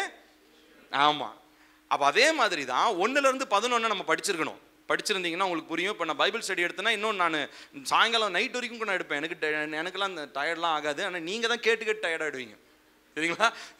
அதனால 1 to 11 பைபிள் ஸ்டடிலாம் வேணாம், அது அப்புறமா பார்க்கலாம். ஆனால் 12ல் நம்ம வாசிக்கும் போது அப்படி இருக்கன்றாரு. அப்போ எப்படி இருக்க அப்படின்னா 1 to 11 சுருக்கமாக 2 வார்த்தையில் சொல்லலாம். என்ன அப்படின்னா, கிருபையும் இரக்கமும், கிரேஸ் அண்ட் மர்சி. தேவனுடைய கிருபையும் இரக்கத்தையும் குறித்து 11 அதிகாரங்கள்ல அவர் பேசுறார், சரிங்களா? முதலாவது எப்படி உலகத்தின் மேல கிருபையா இருக்கிறாரு, எப்படி இரக்கமா இருந்தாரு. அப்புறம் ரட்சிக்கப்பட்டவங்க மேல எப்படி கிருபை இரக்கமா இருக்கிறாரு. அப்புறம் இஸ்ரவேலர்கள் மேல எப்படி கிருபையா இரக்கமா இருக்கிறாரு. அதுக்கப்புறம் சபையவும் ரட்சிக்கப்பட்டவங்க ரட்சிக்கப்படாதவங்க இவங்க மேல எப்படி கிருபையா இருக்கிறாரு. அப்புறம் இஸ்ரவேலர்களும் புறஜாதிகளும் இணைச்சதுக்கு அப்புறம் எப்படி கிருபையா, இப்படி பல பார்ட்ல இதை நம்ம பார்க்கிறோம். 11 அதிகாரங்கள், சரிங்களா? இப்போ 12வதுல சொல்றாரு. ஸோ இதெல்லாம் முடிச்சிட்டப்பா, கன்க்ளூஷனுக்கு வர போறேன். இப்போ என்ன பண்ணுங்க அப்படின்னா, உங்களுடைய சரீரங்களை, சகோதரரே, உங்கள் சரீரங்களை பரிசுத்தமும் ஜீவனுக்கு பிரியமுமான ஜீவ பலியாக ஒப்பு கொடுக்க வேண்டும் என்று தேவனுடைய இரக்கங்களை முன்னிட்டு உங்களை வேண்டிக் கொள்கிறேன். இப்ப ஜீவ பலியா ஒப்பு கொடுக்கிறது. சரி, பழைய ஏற்பாட்டில் பலி எப்படிங்க இருந்துச்சு சொல்லுங்களேன்? பலி எப்படி இருந்துச்சு? ஆடு, மாடு, கோழி, இது என்ன பண்ணாங்க, வந்தாங்க, அதை வெட்டுனாங்க, அது அதனுடைய ரத்தத்தை சிந்துனாங்க, அதுதான் பலி. பொதுவாக பலினாலே அப்படிதான். இப்போ இருக்கிற மதங்கள்லையும் பலினாலும் அதுதான், பலி கொடுக்குறாங்க, சரிங்களா? ஆடியோ கோழியோ பலி கொடுக்குறாங்க. இப்போ நல்லா கவனிக்கணும். இப்போ பவுல் சொல்றாரு அந்த பலியெல்லாம் முடிஞ்சிருச்சு. ஏன்னா ஒரே தரம் பலியான ஆண்டவராக இயேசு கிறிஸ்துவினாலே சிலுவையில் அவர் பலியானார், முடிஞ்சிருச்சு. ஆனால் நீ நினச்சிக்காத அவர் பலி ஆயிட்டாரு, நான் எதுவும் பலி செலுத்த தேவையில்லைன்னு நினைக்காத. உனக்கு ஒரு பலி இருக்குது. என்னன்னா, உன்னையே, அதாவது மீனிங் உன்னுடைய சரீரத்தையே, உன் உடம்பையே என்ன பண்ணிட்டு ஜீவ பலியா. ஜீவ பலின்னு என்ன அர்த்தம்? சாகடிச்சு பலிபீடத்தில் வைக்கிறது இல்லை, உயிரோடையே உன்னை என்ன பண்ணிடு, கை கால்லாம் கட்டப்பட்டவனா பலிபீடத்தில் படுத்துக்கோ. நம்ம என்ன பண்றோம், ஞாயிற்றுக்கிழமை வரும்போது பலிபீடத்தில் படுத்துக்குவோம் கை கால்லாம் கட்டப்பட்டவர்களா. திங்கக்கிழமை எல்லாத்தையும் அவுத்து போட்டு போ, பலிபீடமாவது ஒன்றாவது, ஜீவ பலியாவது ஒன்றாவது, நம்ம இஷ்டத்துக்கு நம்ம வாழ்வோம் அப்படின்னு வாரத்தில் 6 நாள் ஜீவ பலியெல்லாம் கிடையாது, வேற ஏதோ பலி, உலகத்துக்கு பலியா ஓடிக்கிட்டு இருப்போம். அப்புறம் திரும்ப சனிக்கிழமையோ ஞாயிற்றுக்கிழமை என்ன பண்றது? ஆமா, அவர்லாம் திரும்ப கட்ட மாட்டார், நம்மளே கயிறு எடுத்து நம்மளே கட்டி பலிபீடத்துல நம்ம படுத்துக்கிறோம். நிறைய நேரங்கள்லங்க நீங்க யோசிச்சு பாருங்களேன், நம்முடைய வாழ்க்கை இப்படிதாங்க இருக்குது. கிறிஸ்தவர்கள் நம்ம சொல்றோம், ஆனா லிட்டரலா சண்டே மட்டும்தான் ஜீவ பலி, அதுவும் உண்மையான பலி கூட கிடையாது. ஏசப்பாவுக்கு தான் தெரியும் உண்மையான பலியா இல்லை என்னன்னு தெரியல. ஆனா மற்ற வாரத்துல 6 நாள் வேற என்னமோ பலிக்கிறதுக்கும் சம்மந்தம் இல்லை. நம்ம ஓடிடுவோம், ஆண்டவர் டே புட்ரா அவனை புடி பாரு, பலி தப்பிச்சு ஓடுது புடி அப்படின்னு அவர் சொல்லுவாரு. ஆனா எங்க பலி, ஆடு சிக்கவே மாட்டேன்தே, ஓடிக்கிட்டே இருக்குதே. நம்ம எல்லாமே அப்படிதான், நான் என்னையும் சேர்த்து தான் சொல்றேன், நம்ம எல்லாமே இந்த கேட்டகரி தான். ஆனா ஞாயிற்றுக்கிழமை மட்டும் எங்க இருந்தோ ஒரு திடீர்னு ஒரு பரிசுத்தம் வந்து ஒரு மண்டையில ஒரு புத்தி தட்டி என்ன பண்றது, ஆலயத்தில் வந்து ஜீவ பலியா என்ன ஒப்பு கொடுக்குறாண்டவரே, உயிருள்ள திருப்பலியா கொடுக்குறாண்டவரே அப்படின்னு நல்லா சூப்பராக பாட்டெலாம் பாடுறோம். ஆனால் கவனிங்க பிரியமானவர்களே, இப்போ தேவ சித்தத்துக்கு வருவோம். இப்போ தேவ சித்தத்தை செய்யணும்னா அடிப்படையான ஒரு விஷயம் நம்ம செஞ்சுருக்கணும். என்னன்னா, ஃபஸ்ட்டு உன் பாடியை, உன் சரீரத்தை ஜீவ பலியா நீ ஒப்பு கொடுத்துருக்கணும். ஜீவ பலியா நீ ஒப்பு கொடுக்கலன்னா உன்னால தேவ சித்தத்தை செய்ய முடியாது. ஏன்னா நீ ஜீவ பலியை ஒப்பு கொடுக்கும் போது you are not in control. நீ உனக்கு உன்னை நீயே நீ எதுவுமே கண்ட்ரோல் பண்ண முடியாது. இன்ஃபேக்ட் உன்னை பலி செலுத்துறவர் தான் உன்னை கண்ட்ரோல் பண்ண முடியும். அப்படித்தானே? எங்க பலி செலுத்துறவர் தான் பலி என்ன பண்ணுவாரு, கண்ட்ரோல் பண்ணுவார். அவருடைய கண்ட்ரோலில் தான் இருக்குது. ஏன்னா கை காலெல்லாம் கட்டப்பட்டிருக்கு, எதுவுமே பண்ண முடியாது, எதுவுமே அசைக்க முடியாது. அதனால தான் சொன்னேன், சுயம் என்கிற சிறையிலிருந்து வெளியே வந்திருக்கணும், தேவராஜ்யம் உள்ள இருக்கணும். அடுத்ததா சரீரத்தை ஜீவ பலியாக ஒப்பு கொடுக்கணும். இப்போ இந்த சரீரத்தை ஜீவ பலியாக நம்ம ஒப்பு கொடுக்காம, நல்லா கவனிக்கணும், நீங்க தேவ சித்தத்தை செய்யறது இம்பாசிபிள். எத்தனை டைம் இம்பாசிபிள்? 1000 times impossible. நான் சொல்றது புரியுதுங்களா? அப்ப தேவ சித்தத்தை செய்யறேன், தேவ சித்தத்தை செய்யறேன்னு சொல்லிட்டு ஜீவ பலியா ஒப்பு கொடுக்காம நீங்க எதுவுமே பண்ண முடியாதுங்க. சரிங்களா? ஒரு சென்டிமீட்டர் கூட நீங்க நகர்த்த முடியாது எதையுமே. அப்போ நீங்க ஒரு விஷயத்தை நல்லா புரிஞ்சுக்கோங்க, உங்களுடைய சரீரத்தை நீங்க எந்த அளவுக்கு கர்த்தருக்கு ஒப்பு கொடு. சரி, சரீரத்தை ஒப்பு கொடுக்கறதுன்னா என்னது? இப்போ இந்த விக்கிரகத்துக்கு இந்த பண்டிகை எல்லாம் நாட்கள்லாம் பார்த்துருக்கிறீங்களா? இந்த நேந்து விடப்பட்ட ஆடுலாம் இருக்கும், நல்லா சாப்பாடு போட்டு வளர்ப்பாங்க. அதுக்கு அந்த ஆட்டுக்கு தெரியவா போகுது? எதுவுமே தெரியாது, நல்லா பாட்டு சாப்பிட்டுன்னு இருக்கும். நல்லா சோறு போடுறாங்கயா, மற்ற ஆட்டுக்கெல்லாம் சோறு போடுறத விட நமக்கு நல்லா சோறு போடுறாங்கயா அப்படின்ட்டு. ஆனால் ஒரு நாள் அதுக்கு தெரியாது, ஒரு நாள் மொத்தமாக வச்சு செய்ய போகிறாங்க அப்படின்னு ஆட்டுக்கு தெரியாது. இப்போ நல்லா கவனிக்கணும், இப்போ நல்லா கவனிங்க. இந்த பலியா இருக்குது இல்லைங்களா, பலி ஆடாக இருக்கிறது இல்லைங்களா, இது என்ன பண்ணுது அப்படின்னு சொல்லி சொன்னா, தன்னுடைய விருப்பத்திற்கு விடப்பட்டதல்ல. மற்ற ஆடெல்லாம் விட்டுருவாங்க, ஆனா இந்த நேர்ந்து விடப்பட்ட ஆடு மட்டும் என்ன பண்றதுமா, கட்டப்பட்டிருக்கும். அதுக்கு வேண்டிய சாப்பாடுலாம் ஓனரே எடுத்துட்டு வந்து போடுவார், அப்படித்தானே? மற்ற ஆடுலாம் எங்கெங்க இருக்கும்? அது பாட்டுக்கு மேய்ஞ்சிக்கிட்டு இருக்கும் எங்கேயாவது ஒரு இடத்துல. ஆனா நேர்ந்து விடப்பட்ட ஆடு மட்டும் எங்க இருக்கும்? கட்டப்பட்டிருக்கும். ரொம்ப பக்தியாக அதை பார்த்துக்கணும், அதுக்கு ஒன்றும் ஆகிடக்கூடாது. நீ ஏன் போய் கஷ்டப்பட்டு சாப்பாடலாம், நானே உனக்கு கொண்டு வந்து கொடுக்குறேன், இந்த மாதிரி ஓனர் பார்த்துக்குவார். இப்போ நல்லா கவனிக்கணும், நீங்க ஜீவ பலியா ஒப்பு கொடுக்கும் போதும் இதே விஷயம் தாங்க நடக்குது. ஸோ பேசிக்கலாக நீங்க அவருக்காக உங்க சரீரத்தை ஒப்பு கொடுத்துட்டீங்க இல்லைங்களா, அப்போ உங்களுக்குரிய காரியங்களை அவர் பண்ணுவாரா மாட்டாரா? பண்ணுவாரா மாட்டாரா? அதுவும் எப்படி செய்வாரு? சிறந்ததை தான் செய்வாரு. ஏன்னா இந்த உலகத்தில் இருக்கிற ஆடு மாதிரி போட்டு தள்ளுறதுக்கு இல்லை, நம்மளை நித்திய காலமா வாழ வைக்கிறதுக்காக. நான் சொல்றது புரியுதுங்களா? தேவனுடைய அன்பு எவ்வளவு பெரிதானது பார்த்தீங்களா? உலகத்தில் இருக்கிற மனுஷன் ஆடை வளர்த்து போட்டு நல்லா சாப்பிடுவான். ஆனா கர்த்தர் ஜீவபலியா ஒப்பு கொடுக்கப்பட்ட அந்த சரீரத்தை அவர் பார்த்துக்குவாரு. அவர் அதாவதுங்க, என் சரீரத்திற்குரிய 100% கமாண்ட் கண்டிஷன் எல்லாமே யாருக்கு தான் இருக்குது? ஜீசஸ்க்கு தான் இருக்குது. ஏன்னா அவர் கையில தான் என்னவா கொடுத்துருக்கிறேன்? ஜீவபலியா ஒப்பு கொடுத்துருக்கிறேன். அப்ப அவர் என்னைய எல்லா கண்டிஷன்ஸையும் என்ன பண்ணிடுவார்? என்னுடைய எல்லா தேவைகளையும் என்ன பண்ணுவார்? அவரு எங்க சந்திப்பார மாட்டாரா? ஏன்னா நான் ஃப்ரீயா இருந்தேன்னா நான் தான் எந்திரிச்சு போய் எனக்கு வேண்டியதை நான் செஞ்சுக்குவேனே. ஆனா நான் இப்ப என்ன பண்ணப்பட்டிருக்கேன்? ஜீவபலியா அவருடைய பலிபீடத்தில் இருக்கிறேன். நான் எங்கேயும் போக முடியாது. நான் இருக்கிற இடத்துல ஜீவபலியை ஒப்பு கொடுக்கறது மாத்திரம் தான் என் வேலை. மற்ற எல்லா காரியங்களையும் என் முதலாளி என்ன பண்ணிடுவாரு? எனக்கு பார்த்துக்குவார். என்னத்துக்காக? ஒரு நாள், நல்லா கவனிக்கணும், ஒரு நாள் சரீரம் என்கிற சிறையிலிருந்து நம்முடைய ஆவி என்ன ஆகும்? மீட்கப்படும். நம்முடைய ஆத்மா எடுத்துக்கொள்ளப்படாது. மரணமோ கர்த்தருடைய வருகையோ அது வரும்போது நிரந்தரமா அவரோடு கூட இருக்கும்படியாக நம்ம என்ன பண்றாருங்க? அவரு அழைத்துக் கொள்றாரு. அப்ப இங்க இருக்கிற வரைக்கும் இந்த தேவ சித்தத்தை செய்யறவங்க யாராதான் இருக்க முடியும்? தங்கள் சரீரங்களை ஜீவபலியா ஒப்பு கொடுத்தவங்க தான். ஸோ ஜீவபலியா ஒப்பு கொடுக்காம தேவ சித்தத்தை செய்யறேன்னா அது போங்கு, அது கதை, டுபாக்கூர், அதெல்லாம் ஒன்றுத்துக்குமே வேலையாகாது. அதனால தேவ சித்தத்தை நான் செய்யறேங்கன்னு நீங்க பாஸ்டர் கிட்ட வந்து சொல்றதுக்கு முன்னாடி உங்க வாழ்க்கை எப்படி இருக்குன்றது ஃபர்ஸ்ட் நீங்க என்ன பண்ணணும்? ஆராய்ஞ்சு பார்க்கணும். நம்ம ஜீவ பலியா ஒப்பு கொடுக்காம தேவ சித்தத்தை செய்ய முடியாது. திரும்ப சொல்றேன், ஜீவ பலியா உங்கள் சரீரத்தை எஜமானுடைய பொறுப்புக்கு ஒப்பு கொடுக்காம நீங்க தேவ சித்தத்தை என்ன பண்ண முடியாது? செய்ய முடியாது. இப்போ அவர் சொல்லிட்டு ஃபைனலா சொல்லி முடிச்சிடுறேன். உங்கள் மனம் புதிதாகிறதுனாலே மறுரூபமாகுங்கள். அடுத்ததுதான் சொல்றாரு, எனக்கு அருளப்பட்ட கிருபையினாலே நான் சொல்லுகிறதாவது, உங்களில் எவனாகிலும் தன்னை குறித்து எண்ண வேண்டியதற்கு மிஞ்சி எண்ணாமல் அவனவனுக்கு தேவன் பகிர்ந்த விசுவாச அளவின்படியே தெளிந்த எண்ணம் உள்ளவனா எண்ண வேண்டும். ஸோ அஃப்கோர்ஸ் நம்ம எல்லாருக்குள்ளேயும் விசுவாச அளவு வேற வேற மாதிரி இருக்கும். அடுத்ததா, ஏனெனில் நமக்கு ஒரே சரீரத்தில் அநேக அவயவங்கள் இருந்தும் எல்லா அவயவங்களுக்கும் ஒரே தொழில் இராதது போல.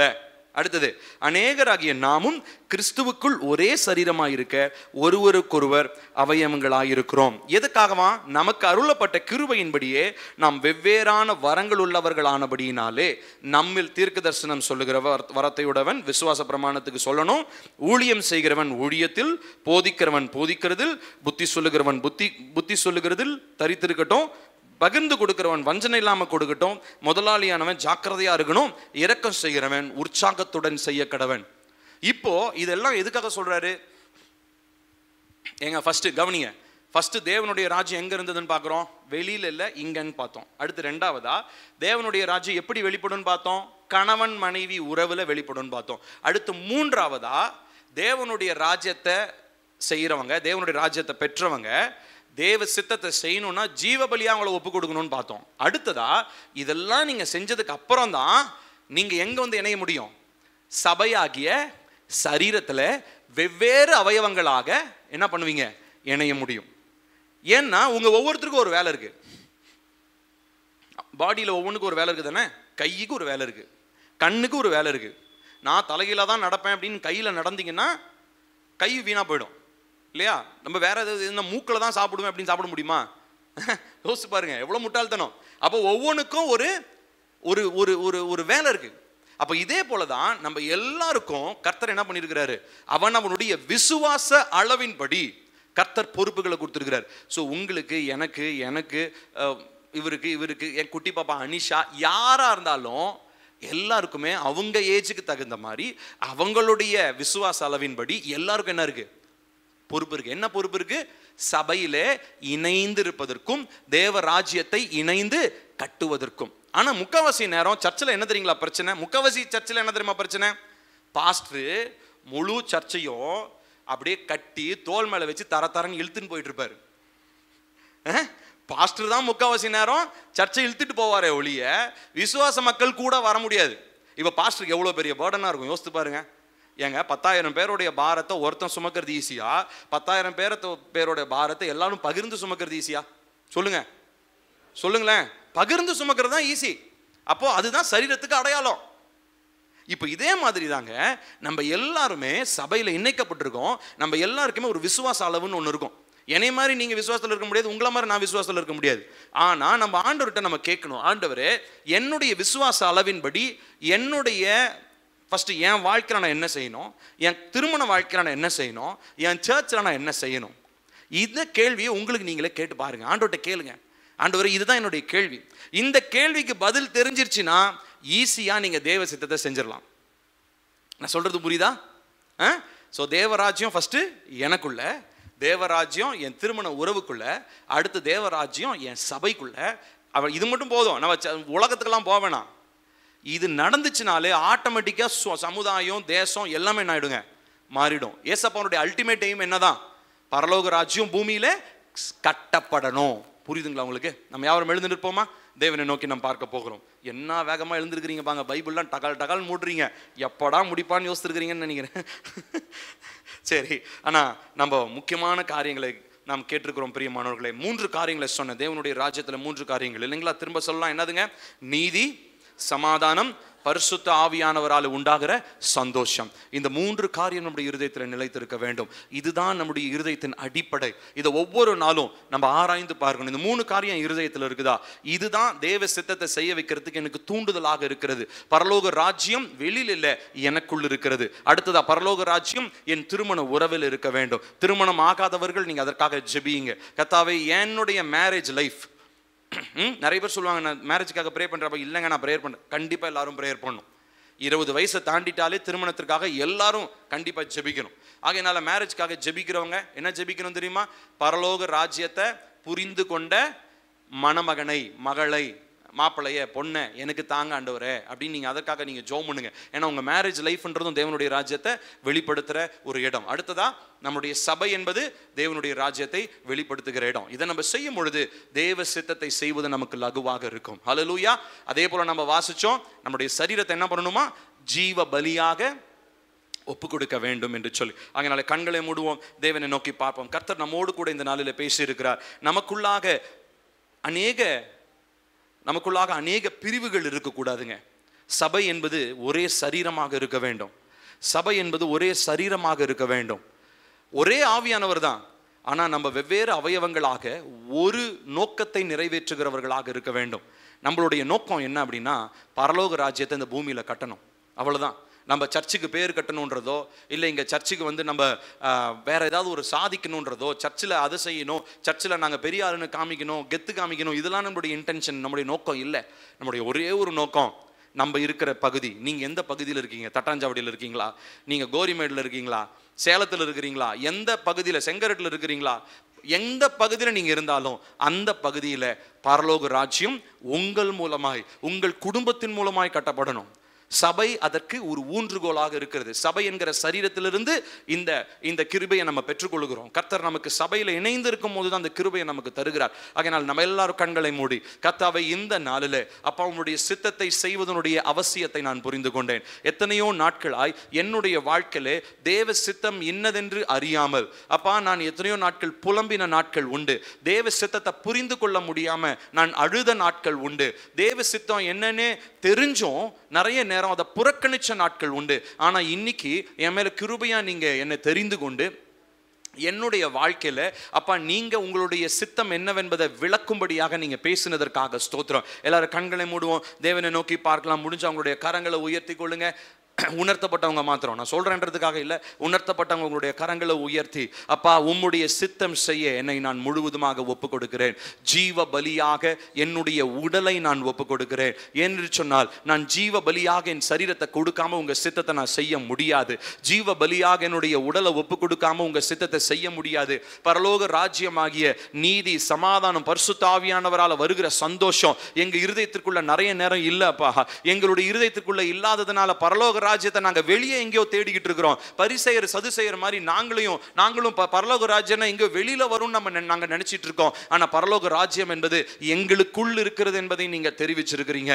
எங்களுக்கு அதை கற்றுக் கொடுத்தீங்க. அதை நாங்க புரிஞ்சுக்கிட்டாதான் தேவ சித்தத்தை செய்ய முடியும் என்கிறதான ஆழத்தையும் எங்களுக்கு கற்றுக் கொடுத்தீங்க. ஆவியானவரை இந்த நாளிலே கரங்களை உயர்த்தி தேவ சித்தத்தை நான் அறிய வேண்டும் என்கிறதான வாஞ்சையோடு உங்களிடத்துல ஜெபிக்கிற ஒவ்வொரு பிள்ளைகளுடைய வாழ்க்கையிலும் இன்றே கர்த்தருடைய ஆவியானவர் ஒரு உணர்வை கர்த்தர் கட்டளையிடுவீராக. கடின தன்மைகள் உடைவதாக, தேவ சித்தத்தை செய்ய முடியாதபடிக்கு, ஜீவ பலியாக ஒப்பு கொடுக்க முடியாதபடிக்கு, அவங்க சரீரத்திலிருந்து கிரியை செய்து கொண்டிருக்கிறதான சுயத்தின் வல்லமைகள், மாம்சத்தின் கிரியைகள், பிசாசுனுடைய தந்திரங்கள், ஆத்துமாவின் காயங்கள், தீமையான திறக்கப்பட்ட வாசல்கள் இயேசுவின் நாமத்தினாலே நம்முடைய பிள்ளைகளுடைய ஆத்துமாவை விட்டு வெளியேறும்படி நாங்கள் கட்டளையிடுகிறோம். இவையெல்லாம் தேவ சித்தத்தை செய்ய முடியாமல், ஜீவ பலியாக தங்களை ஒப்பு கொடுக்க முடியாமல் அப்பா தடை செய்து கொண்டிருக்கிற காரியங்களாக இருக்கிறது. ரைட் நவ லார்ட், இயேசுவின் நாமத்தினாலே இந்த சகல கிரியைகளையோ உம்முடைய பிள்ளைகளுடைய சரீரத்தை விட்டு வெளியேறும்படி கட்டளையிடுகிறோம். ஆத்துமாவை விட்டு வெளியேறுவதாக, அவர்களுடைய சரீரம் ஜீவ பலியாக நீர் அங்கீகரிக்கிற பரிசுத்த பாத்திரங்களாக, எஜமானுக்கு உபயோகமான பாத்திரங்களாக ஒவ்வொருவரும் தங்கள் சரீரங்களை ஒப்பு கொடுத்து ஜெபிக்கிறவர்களாக, தேவ சித்தத்தை செய்கிறவர்களாக, தனிப்பட்ட வாழ்க்கையா இருந்தாலும் சரி, குடும்ப வாழ்க்கையா இருந்தாலும் சரி, சபையில இருந்தாலும் சரி, எந்த இடத்திலும் தேவ ராஜ்யம் என்கிறதான அந்த ஒரு எண்ணத்தோடு செயல்படுகிறவர்களாக அப்பா உம்முடைய பிள்ளைகளாகிய எங்களை மாற்றுவீராக என்று சொல்லி நாங்கள் ஜெபிக்கிறோம்ப்பா. கர்த்தருடைய ஆவியானவர் எங்களோடு நீர் பேசின இந்த வார்த்தைக்காக ஸ்தோத்திரம். நீர் இந்த நாளிலே இந்த வார்த்தையை பேசியிருக்கிறீங்க. இந்த வார்த்தை உங்களுடைய வார்த்தை. இது நிச்சயமாக கிரியை செய்யும். இது விதைக்கப்பட்டிருக்கிறது. இதற்குரிய அறுவடையை நாங்கள் பார்க்க போகிறோம். நீர் மாத்திரம் உயர்ந்திருங்க. இந்த வார்த்தையை எவ்விதமும் சத்ருவானவன் திருடி விடாதபடிக்கு கர்த்தாவே உங்களுடைய பிள்ளைகளுடைய இருதயத்தை உங்களுடைய ஆவியினாலே மூடி முத்திரை போடுங்கப்பா. இந்த வார்த்தை அவங்களுடைய இருதயத்தை விட்டு விலகிடக்கூடாதப்பா. நீங்க மாத்திரம் காத்துக்கொள்ளுங்க. எங்க சபையை பரிசுத்தப்படுத்துங்க. எங்க சபையை குறித்து நீங்க வச்சிருக்கிற நோக்கம் நிறைவேறட்டும்ப்பா. மற்றபடி பிசாசுடைய நோக்கங்களோ திட்டங்களோ எங்க சபையில, எங்க குடும்பங்களில, தனிப்பட்ட வாழ்க்கையில நிறைவேறக்கூடாது என்று இயேசுவின் நாமத்தில் ஜெபிக்கிறோம். நீங்க மாத்திரம் உயர்ந்துருங்க. உங்க சித்தம் மாத்திரம் நடக்கட்டும். உங்களுடைய விருப்பம் நிறைவேறட்டும். நீரே உயர்ந்திரும். பரிசுத்தப்படுத்தும். வருகைக்காக எங்களை ஆயத்தப்படுத்தும். இயேசுவின் நாமத்தில் கேட்கிறோம் ஜீவனுள்ள நல்ல பிதாவே, ஆமென். நம்முடைய கர்த்தராகிய இயேசு கிறிஸ்துவின் கிருபையும் பிதாவாகிய தேவனுடைய அன்பும் பரிசுத்த ஆவியினுடைய காவலும் ஐக்கியமும் நம் அனைவரோடும் என்றும் சதா காலங்களிலும் நிலைத்திருப்பதாக. ஆமென், ஆமென். கர்த்தருடைய நாமத்திற்கு மகிமை உண்டாகட்டும். Praise the Lord. அந்த பிரேயர்